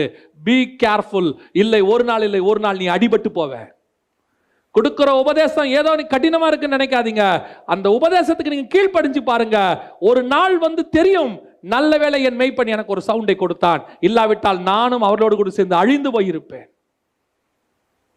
நீங்க அப்படிதான் பக்க வழியா நுழைஞ்சுக்கிட்டு இருக்குது நிறைய. நாம எவ்வளவு சொல்லட்டும் சர்ச்சில், அவங்களுக்கு அதெல்லாம் கஷ்டமா இருக்கு உபதேசம் கேட்கறதுக்கு. அப்படியே ரொம்ப கஷ்டம். அதுவே திடீர்னு யாராவது ஒருத்தர் வராங்க வீட்டுக்கு, ஒரு பைபிள் ஸ்டடி இருக்கு, வரீங்களா? அப்படியா, எங்க எடுக்கிறீங்க? எங்க வீட்டில். என்ன பைபிள் ஸ்டடி? நரகமே கிடையாதுங்க. பைபிளில் ப்ரூஃப் இருக்கு, 100% ப்ரூஃப் இருக்கு, நரகமே கிடையாது. அப்படியா, என்ன சொல்றீங்க? உங்களை ஏமாத்தி வச்சிருக்காங்க. இன்னொன்று தெரியுமா? என்ன? பாவமே கிடையாது பைபிள். எங்க பாவம் இருக்கு? உங்களை உங்க சர்ச்சில் பாவம் இருக்கு, நீ விழுந்து போற, இப்படியெல்லாம் சொல்லி உங்களை நெருக்கி உங்க வாழ்க்கையே நாசம் பண்ணிட்டாங்க. போங்க. ஏங்க, ஒரு வார்த்தை எப்படி சொல்றீங்கன்னு எனக்கு சொல்லுங்க. கிருபையுள்ள தேவன் உங்களை நரகத்தில் தள்ளுவாரா? கொஞ்சம் யோசிச்சு பாருங்க. உடனே ஆமா, உடனே அடிக்கப்படுகிற ஆட்டுக்குட்டி மாதிரி பின்னாடி போறது, அப்படியே போறது. அவன் சொல்லுவான், உனக்கு நரகம் இல்லை, உனக்கு பாவம் இல்லை. அவனுக்கு என்ன? நாளைக்கு நரகத்தில் அவனை தேடி கண்டா பிடிக்க போறீங்க கோடிக்கணக்கான பேர்ல. அன்னைக்கு என்ன தேட போறீங்களா? அது பிசாசுடைய சத்தம். வலு சர்ப்பம் உள்ள வந்துருச்சு தோட்டத்துக்குள்ள. இப்ப கர்த்தர் சொல்லிட்டு இருக்கிறாரு, மனம் திரும்பு, இந்த சவுண்டுக்கு செவி சாய்க்காத. இன்னொரு சத்தத்துக்கு நீ செவி சாய்த்தாயானால், இன்னொரு சத்தத்தை உன் ஆத்மாவுக்குள்ளே நுழைய நீ விடுவாயானால், இன்னொரு உபதேசத்துக்கு நீ உன்னை கீழ்ப்படிவதற்கு தருவாயானால், நாங்கள் சொல்லாத, வேதத்தில் சொல்லாத இப்படிப்பட்டதான கள்ள உபதேசத்துக்கு நீ கீழ்ப்படிவையானால் உன் கற்பை இழக்க தொடங்கி இருக்கிறாய் என்று அர்த்தம். கற்புள்ளாத சபை அந்த கற்புள்ள புருஷனை பார்க்க போகவே முடியாது. எனக்கு இந்த வசனத்தை வாசிட்டு இருக்கும்போது ஒரு ஓமையாக ஒரு காரியத்தை ஆண்டவர் சொல்லி கொடுத்தார். ரொம்ப அது சம்பவம் வேறு, ஆனால் ஆண்டவர் சொல்லி கொடுத்த விதம் வேறு. ரொம்ப நல்லா இருந்துச்சு. தேவன் மரியாளுக்குள்ள வந்துட்டார், குழந்தையாக உள்ளே வந்துட்டார். மரியாள் உள்ளே அந்த பிள்ளை வந்த பிறகு பரிசுத்த ஆவியினால், இயேசுதான் வார்த்தை, இயேசுதான வார்த்தை. இப்போ மரியாளுக்குள்ள என்ன வந்துருச்சு? இயேசுங்கிறதான கிருபையின் பிரமாணம் என்ன வந்துருச்சு? அவளுக்குள்ள வந்துருச்சு. அது வந்த உடனே அந்த கிருபையின் பிரமாணம் உள்ள இருக்கிற வரைக்கும் யோசேப்பினுடைய நியாய பிரமாணம் உள்ள போலையாம் பாருங்க. யோசேப்பு அவளை அறியாது இருந்தான். ஏன்? உனக்குள்ள கிருபையின் பிரமாணமாக இயேசு கிறிஸ்து இருக்கிற வரைக்கும் வெளியே இருக்கிற எந்த பிரமாணம் உனக்குள்ளே வரவே முடியாது. கர்த்தர் அதை தடுத்து வைத்திருக்கிறார். எப்ப இந்த கிருபையின் பிரமாணம் உன்னை விட்டு போகுதோ, வெளியே போகுதோ, எப்ப இது போன உடனே உன்னை நீ நியாய பிரமாணத்துக்கு ஒப்பு கொடுக்கிறியோ, யோசேப்பு மரியாளை அறிந்தான். அதுக்கப்புறம் நிறைய பிள்ளை பிறக்குது, ஆனா எந்த பிள்ளையும் இயேசு கிடையாது. அந்த ஒரு பிள்ளை மட்டும்தான் இயேசு. ஏன்னா அது கிருபையின் பிரமாணம், இது நியாய பிரமாணம். ரெண்டு பிரமாணம் ஒன்னா உனக்குள்ள சபைக்குள்ள இருக்க முடியாது. மரியாள் என்கிற அந்த நியாய பிரமாண சபைக்குள்ள இயேசு கிறிஸ்து கிருபையின் பிரமாணத்தை கொண்டு வருகிறார், மீட்பை கொண்டு வருகிறார். அவர் இருக்கிற வரைக்கும் யோசேப்பு அவளை அறியாதிருந்தான். அந்த பிரமாணம் உள்ள வரல பாருங்க, உலகம் உள்ள வரல. இயேசு வார்த்தை வசனம் உனக்குள்ள இருக்கிற வரைக்கும் உலகம் உனக்குள்ள வராது. கர்த்தர் உனக்குள்ள இருக்கிற வரைக்கும் வேற எதுவும் உனக்குள்ள வர முடியாது. கர்த்தர் அடைச்சு வச்சிருப்பார். நீ அது வரைக்கும் தான் பரிசுத்தம் உள்ளவள், கிருபை பெற்றவள், எல்லாம் உனக்கு அது வரைக்கும் தான். எப்போ? இயேசு உனக்குள் இருக்கிற வரைக்கும். எப்போ இயேசு மரியாளை விட்டு வெளியே போயிட்டாரோ யோசேப்பு உள்ள வந்துருவார். இப்போ மரியாள் கற்பு இல்லாதவங்களா? கிடையாது, கற்புள்ளவங்க தான். ஆனா உள்ள என்ன வந்துருச்சு? நியாயப்பிரமாணம் வந்துருச்சு. மற்ற நார்மல், எல்லாரும் மாதிரி நார்மல் மனைவி, அவ்வளோதான். இப்போ இயேசு சொல்றாரு, மரியாள் வந்து நிற்கிறாங்க. இப்போ இயேசு சொல்றாரு, என் பிதாவின் சித்தத்தின்படி செய்கிறவரே எனக்கு தாயும் தகப்பனும். நான் ஒரு நாள் உனக்குள்ள இருந்தேங்கிற அந்த உறவை வச்சுக்கிட்டு இப்போ நீங்க வந்து நிற்கிறீங்க. எப்போ நான் அந்த பிரமாணத்தை விட்டு வெளியே வந்துட்டேனோ, எப்போ வேற பிரமாணம் உனக்குள்ள வந்துடுச்சோ, அந்த பிரமாணத்தை செய்கிற யாரும் எனக்கு தாயும் தகப்பனுமா இருக்க முடியாது. என் பிதாவின் பிரமாணத்தை செய்கிற இந்த அப்போஸ்தலர்களே எனக்கு தாயும் தகப்பனுமா இருப்பாங்கன்னு ஆண்டவர் சொல்றாரு. என்ன ஒரு வார்த்தை பாருங்க. இயேசு உள்ள இருக்கிற வரைக்கும் வேற பிரமாணம் உள்ள வராது. இயேசு வெளியே வந்துட்டார்னா அதற்கு பிறகு எல்லா பிரமாணம் உனக்குள்ள வந்துடும். ஆண்டவர் ஏதேனில் கொடுத்த பிரமாணம் இருக்கிற வரைக்கும் வேற எதுவுமே செய்ய முடியல. எப்போ ஏதேனுக்குள்ள பிசாசுடைய பிரமாணம் உள்ள வந்துருச்சோ, பிசாசின் உபதேசம் உள்ள வந்துருச்சோ, அதுக்கப்புறம் நீ தோட்டத்துக்குள்ள இருக்கவே முடியாது. அவ்வளவுதான், முடிஞ்சிருச்சு. இதை படிச்சுட்டு இருக்கும்போது ஆண்டவர் சொல்றாரு, இயேசு தேவன் முதலாவது வந்து இவர்களுக்கு என்ன கொடுத்துட்டு போனாரு? நீங்க இந்த வார்த்தைக்கு கீழ்ப்படிங்க, இதை செய்யுங்க அப்படின்னு சொல்லிட்டு போனார். யாருக்கிட்ட? ஃபர்ஸ்ட் சர்ச், ஆதாம்கிட்டையும் ஏவாள்கிட்டையும்.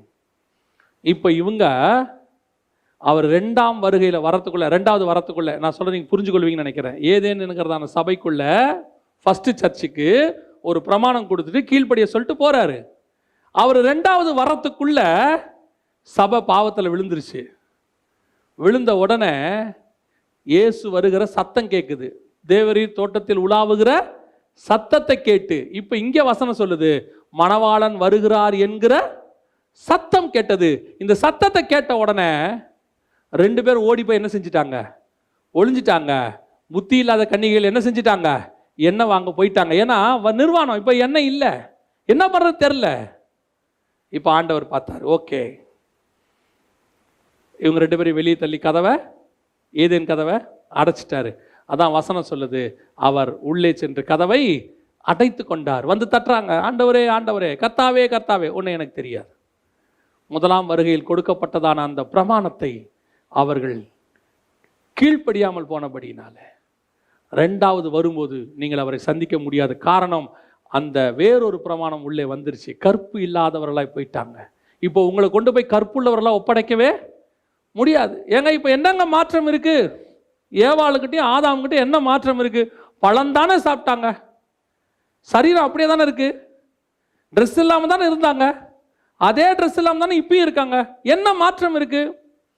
அந்நிய உபதேசம் உனக்குள்ள வந்து நீ எப்ப அதுக்கு கீழ்ப்படிஞ்சிட்டியோ அப்பயே உன் கற்பு போயிடுச்சின்னு அர்த்தம்.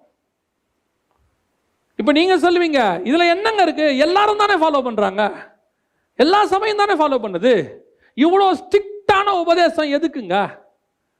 எல்லாரும் செய்யறதா நாங்களும் செய்யறோம், நாங்க பேசாம அந்த சர்ச்சுக்கு போறோம். எஸ், யூ கேன், தப்பே கிடையாது. அவங்க செய்யறது நாங்களும் செய்யறோம், செய்யலாம்.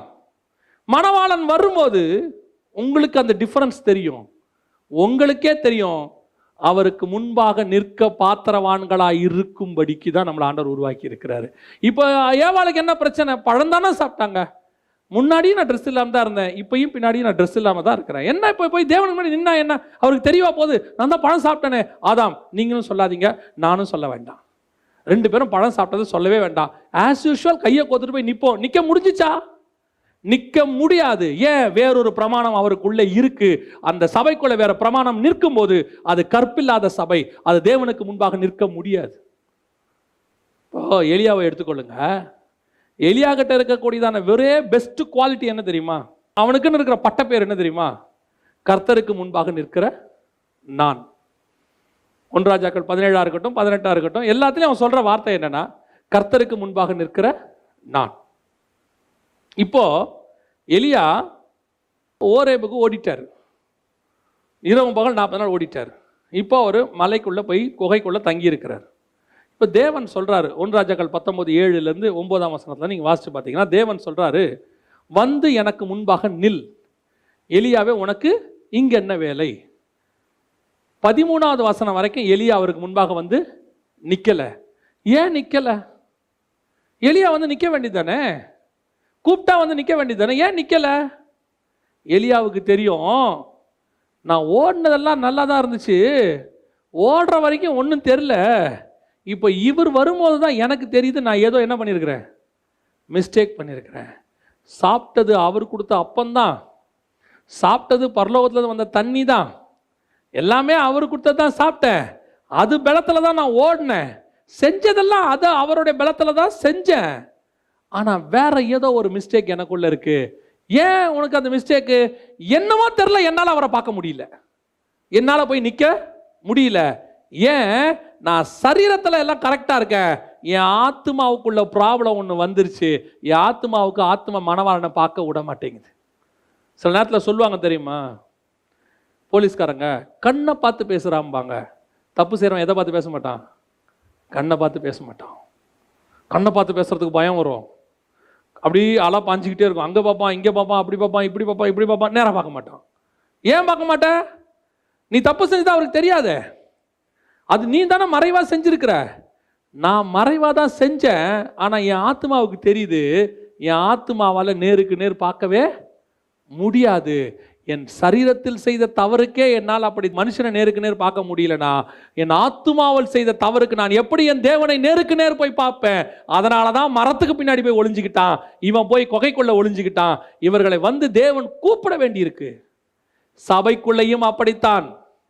எங்களுக்கு தெரியாது, பாஸ்டருக்கு தெரியாது, போதிக்கிறவனுக்கு தெரியாதுன்னு நினச்சிக்கிட்டு உன் வீட்டுக்குள்ள கள்ள உபதேசமோ, உனக்குள்ள ஒரு கள்ள உபதேசமோ, உனக்குள்ள ஒரு தவறான காரியங்களோ மறைமுகமாக இருக்கும்போது யாருக்கும் தெரியல நினைச்சுக்கிட்டு இருந்தீங்கன்னா, God knows very well. கர்த்தருக்கு தெரியும் உன்னால் கர்த்தரை நேருக்கு நேர் பார்க்க முடியாது. ஏன்? உன்னை அறியாமலேயே உன் ஆவிக்குரிய கற்பு போய் கொண்டிருக்கிறது.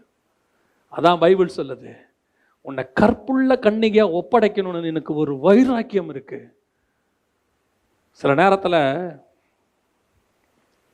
வாலிப பிள்ளைங்கிட்ட அப்பா அம்மா ரொம்ப ஸ்ட்ரிக்டாக இருப்பாங்க. எப்போ ஸ்ட்ரிக்டாக இருப்பாங்க அப்படின்னா, அந்த வாலிப பிள்ளையோடைய நடக்கையில் அவங்களுக்கு ஒரு பயம் வரும்போது,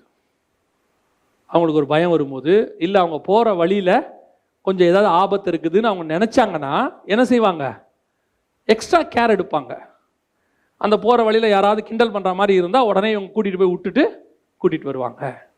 இல்லை அது போகிற வர வழியில், எங்கள் காலத்தில் நான் சொல்கிறேன், 30 வருஷத்துக்கு 20 வருஷத்துக்கு முன்னாடி ஸ்ட்ரீட் லைட்ஸ் இருக்காது, இருட்டாக இருக்கும். அப்படி இருந்தால் நல்ல அப்பாவோ அண்ணனோ என்ன பண்ணுவாங்கன்னா, அது பஸ் இறங்குற இடத்துல வந்து என்ன செய்வாங்க? நிற்பாங்க, நின்று கூட்டிகிட்டு போவாங்க. ஏன்னா அங்கே என்ன இருக்குது?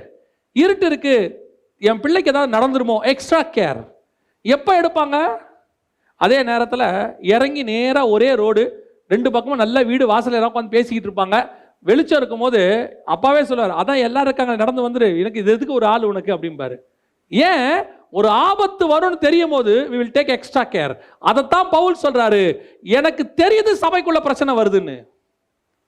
அந்த பிரச்சனை வரும்போது எங்கே உனக்குள்ள ஆவிக்குரிய கற்பழிப்பு நடந்து விடுமோ என்று நான் பயப்படுகிறேன். உன்னை கொண்டு போய் தேவனிடத்தில் கற்புள்ள கன்னிகையை ஒப்படைப்பதற்கு நான் ஆவியிலே வைராக்கியம் கொண்டிருக்கிறேன். இது ஒவ்வொரு ஊழியக்காரனுக்குள்ளேயும் வரணும், ஒவ்வொருத்தனுக்குள்ளேயும் வரணும். என்னை நம்பி கொடுத்த சபையை, என்னை நம்பி கொடுத்த ஆத்துமாவை, என்னை நம்பி கொடுத்த ஊழியத்தை கற்புள்ளதாக கடைசி வரைக்கும் கொண்டு போய் என் கர்த்தர் கரத்தில் நான் ஒப்படைக்க வேண்டும். அதை நான் விட்டுவிடக்கூடாது. நடுவில் சிங்கம் வரும், கரடி வரும், ஓநாய் வரும், கள்ள உபதேசம் வரும், பக்க வழியாய் நுழையும், பின்வாசல் வழியாய் நுழையும். எனக்கு தெரியாம கூட வரும். ஊழியக்காரனுக்கு தெரியாமையே விசுவாசி வீட்டுக்குள்ள கள்ள உபதேசம் வரும். அப்படியும் வரக்கூடாது என்று பவுல் விரும்புகிறார். இந்த வைராக்கியம் ஒவ்வொரு ஊழியக்காரனுக்குள்ளே இந்த கடைசி காலத்தில் வந்துருச்சுன்னா, வசனம் சொல்லுது, அந்த ஒரே புருஷனுக்கு நான் கொண்டு போய் பத்திரமாய் உங்களை ஒப்படைத்து விடுவேன். ஒரு ஊழியக்காரனுக்குள்ள எப்போ தெரியுமா திருப்தி வரணும்? ஒரு தகப்பன் ஒரு 20-25 வயசு ஆகிற வரைக்கும் அந்த மகளை, நான் சொல்கிறதெல்லாம் ஒரு காலத்துக்கு முன்னாடி, இப்போ நிறைய பேர் இருக்கிறாங்க, அந்த மகளை வளர்த்து கொண்டு போய் ஒரு கணவனுக்கு திருமணம் பண்ணி இனிமேட்டு அவள் லைஃப் அவன் பார்த்துப்பாங்கிற ஒரு நம்பிக்கை வரும் பாருங்க. அன்னைக்கு தான் அவனுக்கு என்ன வரும்? ஒரு சாட்டிஸ்ஃபேக்ஷன், ஒரு நிம்மதி வரும். இனிமேட்டு அவன் டேக் கேர் பண்ணிப்பான், நம்ம அடுத்த பிள்ளையோடைய வேலையை பார்க்கலாம், இல்லை நம்முடைய கடைசி காலத்துக்கான வேலையை பார்க்கலான்ற திருப்தி அவனுக்கு அப்போ தான் ஆரம்பிக்கும். ஒரு ஊழியக்காரனுக்கு எப்போ தெரியுமா அந்த சாட்டிஸ்ஃபேக்ஷன் வரணும்? இயேசுவின் கையில் கொண்டு போய் எப்போ என்னை நம்பி கொடுத்த ஊழியத்தை பத்திரமாய் கொண்டு போய் அத்தனை ஆத்துமாக்களை நான் ஒப்படைத்து, மணவாளனே என்னை பேணி காக்கும்படி பாதுகாக்கும்படி கொடுத்த மந்தையை நான் பத்திரமாய் ஒப்படைத்து விட்டேன்னு சொல்லி கொடுக்குறானோ, அன்னைக்கு தான் அவனுக்கு சாட்டிஸ்ஃபேக்ஷனே வரணும். அன்னைக்கு தான் அவன் வாழ்க்கையில் திருப்தி வரணும். அது வரைக்கும் அந்த தகப்பன் தூங்க மாட்டான் தெரியுமா? நல்ல தூக்கம் வராது. இந்த பிள்ளைக்கு அப்படி செய்யணும், அப்படி ஒரு மாப்பிள்ளையை பார்க்கணும், கல்யாணத்துக்கு இந்த வேலை பார்க்கணும், அதை செய்யணும், அதை பற்றி யோசிச்சுக்கிட்டே இருப்பான். அது போன பிறகு தான் அவனுக்குள்ள ஒரு நிம்மதி வரும். அது மாதிரி தான் நமக்கு இருக்கணும். நீங்கள் எல்லாம் கற்புள்ள கன்னிகையாய் ஒரே புருஷனுக்கென்று நியமிக்கப்பட்டிருக்கிறீர்கள். இந்த இடத்துல பவுல் ஒரு காரியம் சொல்கிறார், அதை மாத்திரம் நான் சொல்லிட்டு முடிக்கிறேன். 2வதாக, நம்ம அத்தனை பேரையும் ஒரே புருஷனுக்கென்று நியமித்திருக்கிறாராம். அது என்ன ஒரே புருஷன்? இதை வாசிக்கும் போது எனக்கு ரொம்ப ஒரு பெக்குலியரா இருந்துச்சு. கிறிஸ்து என்னும் புருஷனுக்குன்னா முடிஞ்சு போச்சு தானே, அது என்ன கிறிஸ்து என்னும் ஒரே புருஷனுக்கு அப்படின்னும் போது எனக்கு ஆண்டவர் ஞாபகப்படுத்துனது என்னன்னா, 4ஆம் அதிகாரம் யோவான் எழுதின சுவிசேஷம் 8வது வசனம். சமாரியா நாட்டாள் ஆகிய ஒரு ஸ்திரீ அங்கே தண்ணி எடுக்க வருகிறாள். அப்படிதானே இருக்குது. வரும்போது 18வது வசனம் வாசிங்க. 4:18. எப்படி எனில் 5 புருஷர்கள் உனக்கு இருந்தார்கள், இப்பொழுது உனக்கு இருக்கிறவன் புருஷன் அல்ல, உள்ளபடி சொன்னாய் என்றாய். இயேசு கிறிஸ்து இப்படி ஒரு பர்சனல் லைஃபை பேசுற ஆண்டவரா? இயேசு கிறிஸ்து இப்படி ஒரு பர்சனல் லைஃப்ல நீ 5 பேரோட வாழ்க்கையை நடத்திக்கிட்டு இருக்க, இப்படி உட்கார்ந்து சீப்பா பேசுவாரா? இல்ல அவளை மனம் திரும்ப பண்றதுக்கு இதுதான் வழியா அப்படின்னு பார்த்தீங்கன்னா, எனக்கு எப்பவுமே இது என்னுடைய personal opinion about Jesus Christ என்ன தெரியுமா? என் தேவன் தரக்குறைவாய் ஒரு வார்த்தை கூட பேச மாட்டார். என் தேவன் பேசுகிற ஒவ்வொரு வார்த்தைக்கு பின்னாடியும் பல டைமென்ஷன்ல ஸ்பிரிச்சுவல் காரியம் இருக்கும். அதை புரிஞ்சுக்கிற அறிவு பரிசுத்த ஆவியானவர் வந்தா மட்டும்தான் கிடைக்கும், வேற இல்லைன்னா கிடைக்கவே கிடைக்காது. பைபிள்ல உள்ள எல்லா விஷயமும் சரி. இயேசு மரத்தை சபித்தார், உடனே ஒரு சில மதக்காரங்க பாருங்க இயேசு எவ்வளவு கோவப்படுறாரு. இயேசு ஏன் சபிச்சாருங்கிறத படிச்சா தான் தெரியும். இயேசு நாய்க்குட்டி என்று சொன்னாரே, அவர் ஏன் நாய்க்குட்டிங்கிறத அங்க போய் தியானிச்சாதான் தெரியும். இங்க சமாரியா ஸ்திரீகிட்ட அதே மாதிரி ஒரு வார்த்தையை சொல்றாரு, உனக்கு 5 புருஷன். நம்மளே பேச மாட்டோம் தெரியுமா உங்களுக்கு? அப்படியே உண்மையா ஒரு அம்மா கிட்ட இருந்தா கூட சண்டை போடும் போது வேணா நம்ம ஆட்கள் என்ன பண்ணுவாங்க, உன் பத்தி தெரியாதா, உன் யோகிதை தெரியாதான்னு சொல்லிட்டு அப்படி பேசுவாங்க கேவலமா. ஆனா தண்ணி வாங்கி குடிக்க போற அம்மா கிட்ட அப்படி பேசுவோமா? 5 புருஷன் வச்சிருக்கிற அம்மா கொஞ்சம் தண்ணி கொடுங்கம்மான்னு கேட்போமா? ஏசுனா தண்ணி குடிக்க தானே போனாரு, அங்க தண்ணி தானே கேட்கிறாரு, தாகத்துக்கு தாய் என்றார். அப்படிதானே இருக்கு. நம்ம அப்படி கேட்ட முடியுமா யாருக்கிட்டையாவது?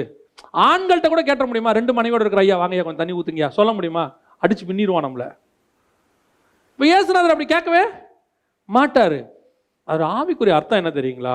2 கொரிந்தியர் 11 படிக்கும்போது ஆண்டவர் சொல்லி கொடுக்கிறாரு, சமாரியர்களுக்கு 5 புருஷர்கள்னா 5 கடவுள்கள் உண்டு. 2 ராஜாக்களின் புஸ்தகம் 17ஆம் அதிகாரம் 29ஆம் வசனம் வாசி. சமாரியர் உண்டு பண்ணின மேடைகளில் கோவில்களில் வைத்தார்கள். பாபிலோனின் மனுஷர்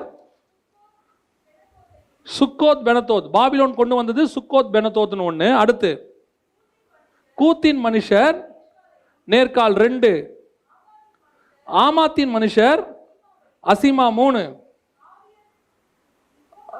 ஆவியர் 4வது நிகோபாசியும் தர்கார் அப்படிங்கிறதையும். அடுத்து 5வது செப்பர்வியர் என்பவர் அத்ரமலேக் அன்னமலேக் என்பவர்களையும் 5 வகையான கடவுள்களை வச்சிருந்தாங்க சமாரியர்கள். இவங்க 5 பேர் தான் அவர்களுக்கு தேவர்கள்.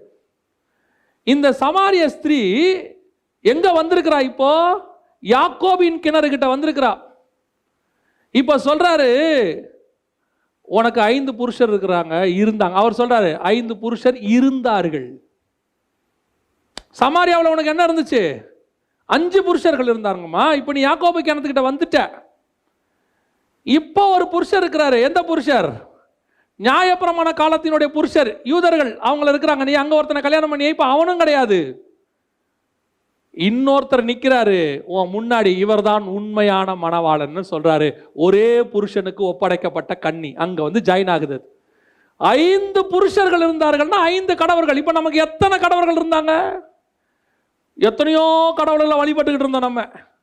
ஒவ்வொன்றும் நமக்கு புருஷர் மாதிரி தான். சிலர்லாம் கடவுள்களை புருஷராகவே நினைச்சவங்களா இருக்கிறாங்க. போய் அதுக்கு எல்லாம் செஞ்சுக்கிட்டு நம்ம செஞ்சுட்டு இருந்தோம் ஒரு காலத்தில். எத்தனையோ புருஷர்கள் இருந்தார்கள் ஸ்பிரிச்சுவலி. இயேசு முழுக்க முழுக்க ஸ்பிரிச்சுவலி. ஏன்னா அங்கே திருப்பி கீழே வாசித்து பாருங்க, அந்த யோவான் எழுதின சுவிசேஷத்தை வாசித்து பாருங்க. 4வது வசனத்தில் அவர் எதை பற்றி பேசுறாரு பாருங்க.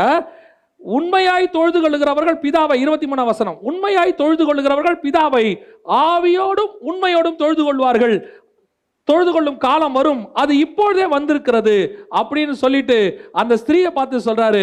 அந்த ஸ்திரீ அவரை நோக்கி 25ஆம் வசனம், கிறிஸ்து எனப்படுகிற மேசியா வருகிறார் என்று அறிவேன், அவர் வரும்போது எல்லாவற்றையும் நமக்கு அறிவிப்பார் என்பார். அதற்கு இயேசு, உன்னோடு பேசுகிற நானே அவர் என்றார். இவர்தான் உண்மையான ஒரே புருஷன், இவர்தான் உண்மையான மணவாளன். 5 பேர் இருந்தாங்கம்மா. எங்க இருந்தாங்க? சமாரியாவில் இருந்தாங்க. பாபிலோனர் கொண்டு வந்தது இருந்துச்சு, ஆவியார் கொண்டு வந்தது இருந்துச்சு, எல்லாரும் இருந்தாங்க. அந்த 5 பேர் உனக்கு புருஷர் இல்ல. இப்ப நீ அதெல்லாம் விட்டுட்டு எங்க வந்துட்ட? யூதா மார்க்கத்துக்குள்ள, சமாரியாக்குள்ள, யாக்கோபு கிணத்துக்கிட்ட வந்துட்ட. இந்த பிரமாணமும் கிடையாது. உனக்கு முன்னாடி ஒரு புருஷன் நிக்கிறார் பாரு, இவரே மெய்யான புருஷன். இந்த ஒரே புருஷனுக்கு ஒப்பு கொடுக்கப்பட்ட கற்புள்ள கன்னிகை தான் நீங்களும் நானும். அவருக்கு ஒரே மனைவி தாங்க. அந்த மனைவி கற்புள்ள மனைவியா இருக்கணுமா? அவர் விரும்புறாரு. அப்படி கற்புள்ள மனைவியா இருக்கணும்னா உனக்கும் எனக்கும் ஒரே புருஷர் தான் இருக்கணும். ஒரே புருஷர்னா அந்த மணவாளன் தான் இருக்கணும். அந்த மணவாளனுடைய வார்த்தை உனக்குள்ள இருந்தால் அவர் வார்த்தை தான் உனக்கும் எனக்கும் வித்துன்னு வசனம் சொல்லுது. கிறிஸ்துவினுடைய வித்து நமக்குள்ள இருக்கிறது. அப்படின்னா ஒரு புருஷர் இருந்தா அவருடைய பிள்ளை தான் நமக்குள்ள இருக்கும். அவருடைய அப்பதான் நம்ம கற்புள்ள கன்னிகை. எப்ப இன்னொருத்தருடைய வசனம் உனக்குள்ள வந்துருச்சோ, கள்ள உபதேசம் வந்துருச்சோ, நியாயப்பிரமாணம் வந்துருச்சோ, வேற எந்த உபதேசம் உள்ள வந்துருச்சோ, கற்பில்லாத கன்னிகை நாம் மாறி போவோம். நம்மால் இந்த வருகையில் அவரை சந்திக்கும்படி போக முடியாது. இப்ப புரியுதுங்களா கற்புனா என்னன்னு? நமக்கு ஏற்கனவே நிறைய புருஷங்கள்லாம் இருந்தாங்க. அவங்க சொன்னதும் நம்மகிட்ட தான் இருக்கு, நிறைய இருக்கு. அவங்க போட்டு வச்ச விதைகள்லாம் நம்மகிட்ட இருக்கு. இப்ப இந்த புருஷன் என்ன விரும்புறாருன்னா, அதெல்லாம் வேணாம் விட்டுரு, அதெல்லாம் வேணா விட்டுரு, நான் உன்னை மீட்டுக்கொள்ள விரும்புகிறேன். இல்லைங்க, நான் கரையான ஒரு ஸ்திரீ, என் வஸ்திரம் ஆவிக்குரிய வஸ்திரம் கரை, நான் விக்கிரகத்தை வழிபட்டு கொண்டிருந்த ஆளு, நான் தப்பான உபதேசங்களில் போய்கிட்டு இருந்த ஆளு, நான் அப்படிட்டு இருந்தேன். இப்போ நான் அப்படி கற்புள்ள ஸ்திரீயா மாற முடியுமா? உன்னை கற்புள்ள ஸ்திரீயா என் ரத்தத்தினாலே கழுவி உன்னை நான் சுத்திகரித்து கற்புள்ள ஸ்திரீயாய் மாத்துகிறேன். ஆனா இனிமேட்டு எந்த உபதேசமும் வராம பார்த்துக்கன்னு மட்டும் அவர் சொல்றார். நீங்களும் அப்படி இருக்கிறோமா? அப்படி மீட்கப்பட்ட அந்த ஒரு புருஷனுக்கு நியமிக்கப்பட்ட நீங்களும் நானும் எப்படி இருக்கணும்? அவர் பரலோகத்தில் இருக்கிறாருங்க. அதுதான் நம்ம சொந்த ஊரு. அவருடைய ஊர்ல நமக்கு எல்லாம் இருக்கு, எல்லாம் ரெடி பண்ணிட்டாருன்னு வச்சுப்போம். இப்ப கணவன் சொல்லிட்டு போயிருக்கிறாரு, நான் வர வரைக்கும் எனக்காக நீ கற்புள்ள கன்னிகையா காத்துக்கிட்டு, நான் உன்னை என் கூட கொண்டு போய் என் ஊர்ல பக்காவா வச்சுக்கிறேன். நான் உனக்குன்னு வீடெல்லாம் கட்டிக்கிட்டு இருக்கிறேம்மா, ஆவிக்குரிய விதத்துல சொல்றேன், வீடெல்லாம் கட்டிக்கிட்டு இருக்கிறேன். உன்னை கொண்டு போய் நான் ரொம்ப சந்தோஷமா வச்சுக்கிறேன், என்னோட கூட பக்கத்துல உட்கார வச்சுக்கிறேன், என் பிதாவுக்கு முன்னாடி உன் பேரை சொல்றேன், எல்லாம் செய்கிறேன். நான் என்ன செய்யணும்? அது வரைக்கும் வேற யாரையும் நினைக்காம மட்டும் இரு. நான் மாம்ச பிரகாரமாக சொல்லல, ஆவியில சொல்றேன், வேற எந்த உபதேசத்தையும் ஏற்றுக்கொள்ளாதிரு. இந்த உலகத்தில் இருக்கிற எதையும் விரும்பாதிரு. இந்த உலகத்தில் உள்ள அழிந்து போகிற எதன் மேலும் நோக்கமாய் இல்லாம இரு. ஏன்? நீயும் நானும் சர்வ வல்லமை உள்ள தேவனுக்கு நியமிக்கப்பட்டிருக்கிறவர்கள். உங்களுக்கு தெரியுமா, ஊர்கள் எல்லாம் பார்த்துருப்பீங்க, நேர்ந்து விடப்பட்ட ஆடுன்னு இருக்கும். கோயிலுக்கு நேர்ந்து விட்டுருப்பாங்க. அந்த ஆட்டு மேல ஒரு பாரத்தையும் ஏற மாட்டாங்க. அந்த ஆட்டுக்கிட்ட பால் கறக்க மாட்டாங்க, அந்த மாட்டுக்கிட்ட பால் கறக்க மாட்டாங்க. அது பாட்டுன்னு ஊரை சுத்தி ஜாலியா போகும். அதுக்கு ஒரு மரியாதை இருக்கும். அதை யாராவது அடிச்சா அடிக்கிறவனை அடிப்பாங்க. அது கோயில் மாடு, அது என்ன செய்யக்கூடாது? அடிக்கக்கூடாது. அதுக்கு என்ன இருக்குது? அது என்ன வேணா செய்யும், அது பாட்டுன்னு போகும். ஆனா உங்களையும் என்னையும் கர்த்தர் அவருக்குன்னு நேர்ந்து விட்டுருக்கிறார். இந்த பூமியில ஓ மேலேயும் என் மேலேயும் எவனும் கையை வைக்கவே முடியாது. என்னை தொடுகிறவன் அவருடைய கண்ணின் கருவழியை தொடுகிறான் என்று வசனம் சொல்லுது. ஆனா அவர் சொல்றாரு, மாடே, நான் உனக்கு எல்லாம் செஞ்சேன்றதுனால ஊர் சுத்தாத, இஷ்டப்படி சுத்தாத, எல்லாத்தையும் திங்காத. பார்க்குற இடத்துல இல்லைங்க, அந்த மாடு பேப்பர் திங்குது, அந்த மாடு திங்கும். நீ எனக்கென்று நியமிக்கப்பட்டவள். நீ என்ன சாப்பிடணும், என்ன சாப்பிடக்கூடாது, நீ எப்படி உடுத்தணும், எப்படி உடுத்தக்கூடாது, நீ எப்படியெல்லாம் வாழணும், எப்படி வாழக்கூடாது, எல்லாவற்றையும் நான் உனக்கு தெளிவாக எழுதி கொடுத்துருக்கிறேன். காரணம், நீ எனக்கென்று நியமிக்கப்பட்ட கற்புள்ள கன்னிகை. உனக்குள்ள ஒரு மாசு மறு வந்தாலும் உன்னை நாங்கள் கூட்டிட்டு போக முடியாது எங்க அப்பா கிட்ட. ஏன்னா எங்க அப்பா யார் தெரியுமில்ல, அவர் எங்கிட்டயே பரிசுத்தம் பார்த்தவர். பிதா எப்படிப்பட்ட தேவனா? உண்மையும் பாவத்தை பார்க்க மாட்டாத சுத்த கண்ணன். அப்படிப்பட்ட அப்பா கிட்ட கொண்டு போய் உன்னை இன்ட்ரோடியூஸ் பண்ண போறேன். அப்ப நீ எப்படிப்பட்ட கற்புள்ள கன்னிகையா இருக்கணும்? இப்போ போய் ஒரு ஏர்போர்ட்ல நின்னாலே உடம்புக்குள்ள எதையாவது பதுக்கி வச்சிருக்கிறோமான்னு ஸ்கேனர் பார்த்துருமாமா. எங்க அப்பாக்குறாரு, அங்கிருந்து இங்கிருந்து ஸ்கேன் பண்ணி ஆத்மாக்குள்ள பார்த்துட்டு வரா, உள்ள யாராவது வச்சிருக்கிறியான்னு. நீ ஊரை ஏமாத்திரலாம், தேவனை ஏமாற்ற முடியாது. நீங்க ஊழியக்காரனை ஏமாத்திரலாம், தசமங்க நீங்க கொடுத்துடலாம், நல்ல காசு கொடுத்துடலாம். நிறைய பேருக்கு இன்னொரு கான்செப்ட் இருக்கு, என்ன தெரியுமா? நல்ல ஊழியக்காரனுக்கும் ஊழியங்களுக்கும் செஞ்சிட்டோம்னா நம்மளை பரலோகத்தில் ஃபர்ஸ்ட் விஐபி கிரீன் சிக்னல் உள்ள கூட்டு போயிடுவாங்கன்னு. நீ எவ்வளவு செஞ்சாலும் செய்யா விட்டாலும் உன் பாவத்தை காசு கொடுத்துலாம் உன் கற்பை வாங்க முடியாது. அதெல்லாம் அங்கே அவர்கிட்ட செல்லுபடியாகாது.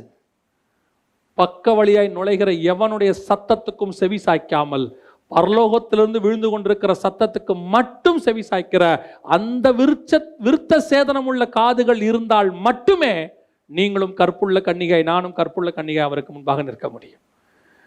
இது உங்களுக்கு கொடுக்கப்படுகிற எச்சரிப்பு தான். எந்த எச்சரிப்பு? எப்படி இருந்தாலும் போயிடலாம், தேவன் அன்பானவர், எதை செஞ்சாலும் போயிடலாம். எப்பேற்பட்ட தியாகியான கணவனும் ஒரு பாவமாக இருந்த விபச்சாரியை கூட ஏற்றுக்கொள்ளக்கூடிய கணவன் கூட எனக்கு நியமிக்கப்பட்ட பிறகு உண்மையாக இருக்கணும் தான் நினைப்பான். விபச்சார வேலை பார்த்தவங்கள கூட இருப்பாங்க, அவங்கள கூட மன்னிச்சு ஆண்டவர் ஏற்றுக்கொள்றாரு. ராகாபா ஏற்றுக்கொண்டாங்க, ஒரு விபச்சார ஸ்திரீக்கு மன்னிப்பு கொடுக்குறாரு. ஆனால் அதுக்கப்புறம் தேவன் சொன்னது என்ன? இனி பாவம் செய்யாத. இன்னைக்கு நிறைய பேர் சொல்லி தெரியுறாங்க, என்ன பாவம் செஞ்சாலும் இயேசு மன்னிச்சிருவாரு, செய்ய போகிற பாவத்தை மன்னிச்சிருவாரு. என் தேவன் எப்படிப்பட்டவர் தெரியுமா? நீ செய்த பாவத்தை மன்னிக்க நான் தயாராக இருக்கிறேன், ஆனால் ஒன்று, இனி பாவம் செய்யாத. ஏன் தெரியுமா? நான் உனக்காக ஒரு கற்புள்ள கணவனாக காத்து கொண்டிருக்கிறேன், நீ எனக்காக கற்புள்ள கன்னிகையாய் காத்து கொண்டிரு. நான் பரிசுத்தராய் இருப்பது போல நீங்களும் பரிசுத்தராய் இருங்கள். இதுல எங்கேயாவது, நான் திருப்பியும் சொல்றேன், சரீரத்தை விட 100 மடங்கு நீங்கள் உங்கள் ஆத்துமாவில உண்மை உள்ளவர்களாக இருக்கணும். நிறைய பேர் நம்மகிட்ட இருக்கிற பிரச்சனை என்னன்னா, சரீரத்தில் என்ன செய்ய மாட்டோம்? தப்பு செய்ய மாட்டோம். உண்மை உள்ளவர்களாக இருப்போம், கணவனுக்கும் இருப்போம், கர்த்தருக்கும் இருக்கும். ஆனால் எங்கே தப்பு நடக்கும் தெரியுமா? கொஞ்சம் ஆவிக்குரிய வாழ்க்கையில் வளர்ச்சி வர வர வர அந்நிய போதனை என்னும் ஒரு கற்பை கெடுக்கக்கூடிய காரியம் உள்ளே வரும். அதில் ரொம்ப கேர்ஃபுல்லாக இருங்க. கடைசியாக ஒன்று சொல்லிட்டு நான் முடிக்கிறேன். இப்போ ஏவாள்கிட்ட அந்நிய போதனை வந்துருச்சு. எங்கே நுழைஞ்சிருச்சு? தோட்டத்துக்குள்ளே நுழைஞ்சிருச்சு. ஏவாளுக்குள்ளே வந்துருச்சு. அந்த போதனை கருவாகி உருவாகி யாரா பிறகுது? காயினா பிறகுதாமா. 1 யோவான் 3:12 வாசிக்கிறோம். பொல்லாங்கானால் உண்டான காயினை போல. நீங்கள் நினச்சிக்காதீங்க, இந்த உபதேசம் வந்த உடனே உங்களுக்குள்ள கிரியை செய்யும், வந்த உடனே தெரிஞ்சிடும். அதெல்லாம் தெரியாது. காயின் பிறக்கிறதுக்கு எத்தனை மாதம் ஆச்சு? அவங்க பிசாசுடைய பேச்சை கேட்டு பழம் சாப்பிட்டு அதுக்கப்புறம் தான் ஆதாம் யாரை அறிந்தாரு? ஏவாளை அறிந்தார். அதுக்கப்புறம் காயின் எப்போ பிறந்திருப்பாரு? 10 மாதம் கழிச்சு.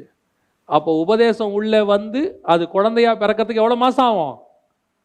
அப்போ உபதேசம் உடனே தெரியாது, கொஞ்ச நாள் ஆகும். சபைக்குள்ள வந்தது, வீட்டுக்குள்ள வந்தது, உனக்குள்ள வந்தது. நீ உன்னுடைய கற்பு போனதே உனக்கு என்ன செய்யாது? ஏவாளுக்கு என்ன தெரியும்? நான் ஆதாமுகிட்ட உண்மையா தானே இருக்கிறேன், ஒரே புருஷனுக்கு நியமிக்கப்பட்ட கன்னிகை தானே. இல்லை ஏவாள், நீ ஏற்கனவே ஒருத்தனுக்கு இடம் கொடுத்துட்ட உள்ள. இல்லையே, பாம்பு கிட்ட பேசதானே செஞ்ச, நீ பேசதான் செஞ்ச. அவன் வார்த்தை என்னும் விதை உனக்குள்ள விழுந்துருச்சு. அங்கேயே அன்னைக்கே ஆவிக்குரிய கருப்பு அடி வாங்கிருச்சு. நான் சபைக்கு சொல்லுகிறேன், எந்த போதனையாவது கேட்டுட்டு வந்துட்டு இங்கே வந்துக்கிட்டு அவர் அப்படி பேசுறாரு, அமெரிக்காவில் ஒரு போதகர் இப்படி பேசுறாரு, ஆப்பிரிக்காவில் ஒருத்தர் இப்படி செய்கிறாரு, நார்த் இந்தியாவில் ஒருத்தர் இந்த மாதிரி பேசுறாருன்னு சொல்லிக்கிட்டு இங்கே வராதிங்க. இங்கே கொடுக்குற உபதேசம் வேதத்திலிருந்து கொடுக்கப்படுகிற உபதேசம். உங்களை ஒரே புருஷனுக்குன்னு நியமிக்கப்பட்ட கன்னிகையை ஒப்படைப்பதற்கான உபதேசம். அந்நிய போதனை உள்ள வந்துச்சுன்னா ஒரு நாள் இல்லை ஒரு நாள் கண்டிப்பாக அது கற்பம் தரிக்கும். ஒரு நாள் இல்லை ஒரு நாள் அது பிள்ளை பெறும், சபைக்குள்ள வரும். அது சபைக்குள்ள பிள்ளை பிறக்கும், ஒரு நாள் கண்டிப்பா வெடிக்கும். ஏன் தெரியுமா? அது பிசாசோட பிள்ளை சபைக்குள்ள ஒரு நாள் வெடிக்கும். நிறைய ஊழியக்காரங்களுக்கு அந்த விதை விழுந்தது தெரியாது. திடீர்னு பார்த்தா ஒரு 6 மாசம் கழிச்சு 8 மாசம் கழிச்சு பாருங்க, சபைக்குள்ள அந்த கள்ள உபதேசம் வெடிக்கும். 10 பேர் காணாம போவான். அந்த சபையில் வந்து எவ்வளவு அழகா அங்கே போனவங்கெல்லாம் கார் வாங்கிட்டாங்க. அங்கே போனவங்களாம் கார் வாங்குவாங்க. அமெரிக்காவுக்கு போனால் கூட தான் கார் வாங்கிடுவாங்க. யூகேக்கு போனால் எல்லாரும் கார் வாங்கிடுவாங்க. ஏன் தெரியுமா? டூ வீலரில் போக முடியாது, அங்கே குளிர் அப்படி இருக்கும். அங்கெல்லாம் கார் சீப்பாக கிடைக்கும். எல்லாரும் கார் வாங்குறவெல்லாம் கரெக்டானவன்லாம் அர்த்தம் இல்லை.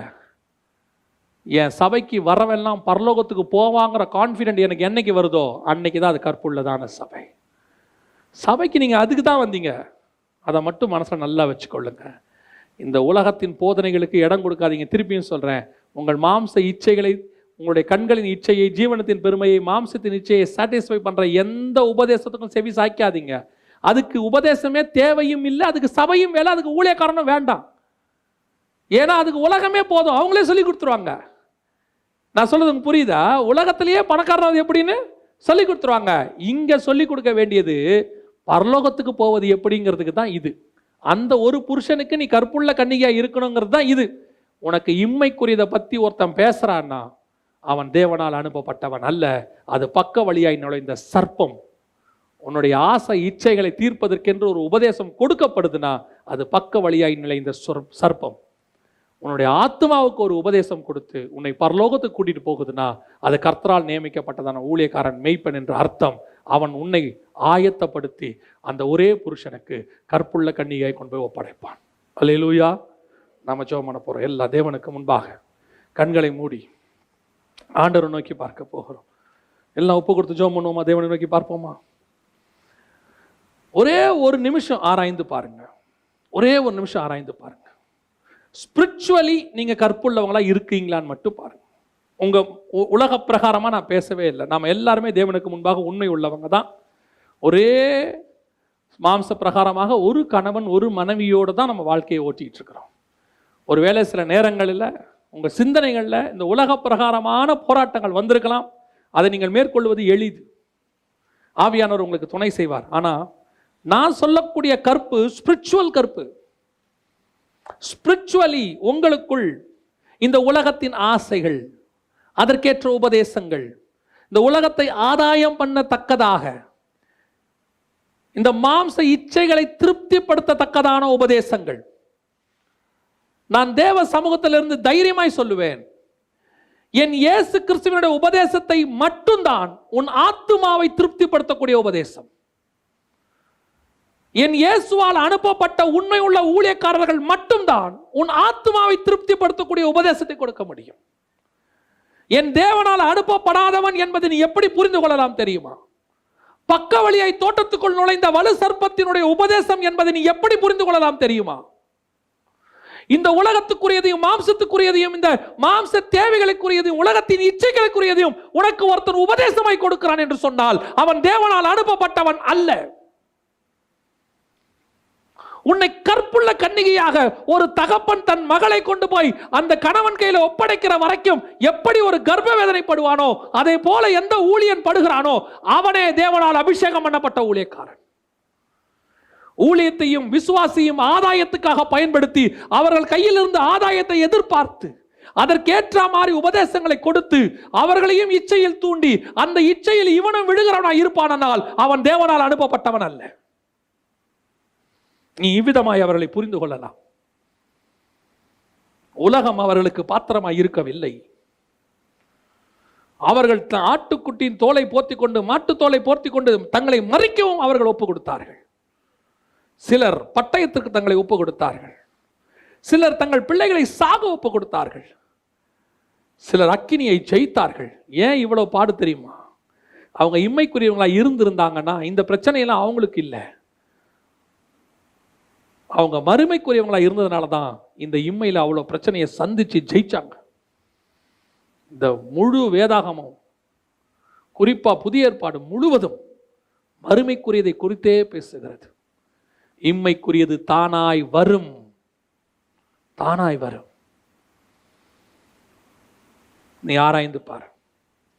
இனி எனக்கு உலகம் பாத்திரமானதல்ல, நான் தேவனையும் அவரையும் பரலோக ராஜ்யத்தையும் முன்னிறுத்துவேன், பின்பு இவையெல்லாம் எனக்கு கூட கொடுக்கப்படும் என்று நான் அறிந்திருக்கிறேன். இத்தனை ஆண்டு காலம் உன்னுடைய வயது 35, 40, 50, 60, 70, பலத்தின் மிகுதால் 80 இருக்கலாம். இத்தனை ஆண்டு காலம் உன்னை நடத்தின ஆண்டவர் ரிமைனிங் டேஸ்ல நடத்தாம போயிடுவாரா? இத்தனை வருஷம் நீ கேட்டு கேட்டு தான் நடத்தினாரா? இத்தனை வருஷம் நீ கிளைம் பண்ணி தான் கர்த்தர்கிட்ட பில் வாங்கினியா? இத்தனை வருஷம் நீ பெற்ற ஆசீர்வாதங்கள் எல்லாம் நீ கேட்டதுனால உனக்கு கிடைச்சிச்சா, இல்ல கர்த்தர் உனக்கு கொடுத்ததா?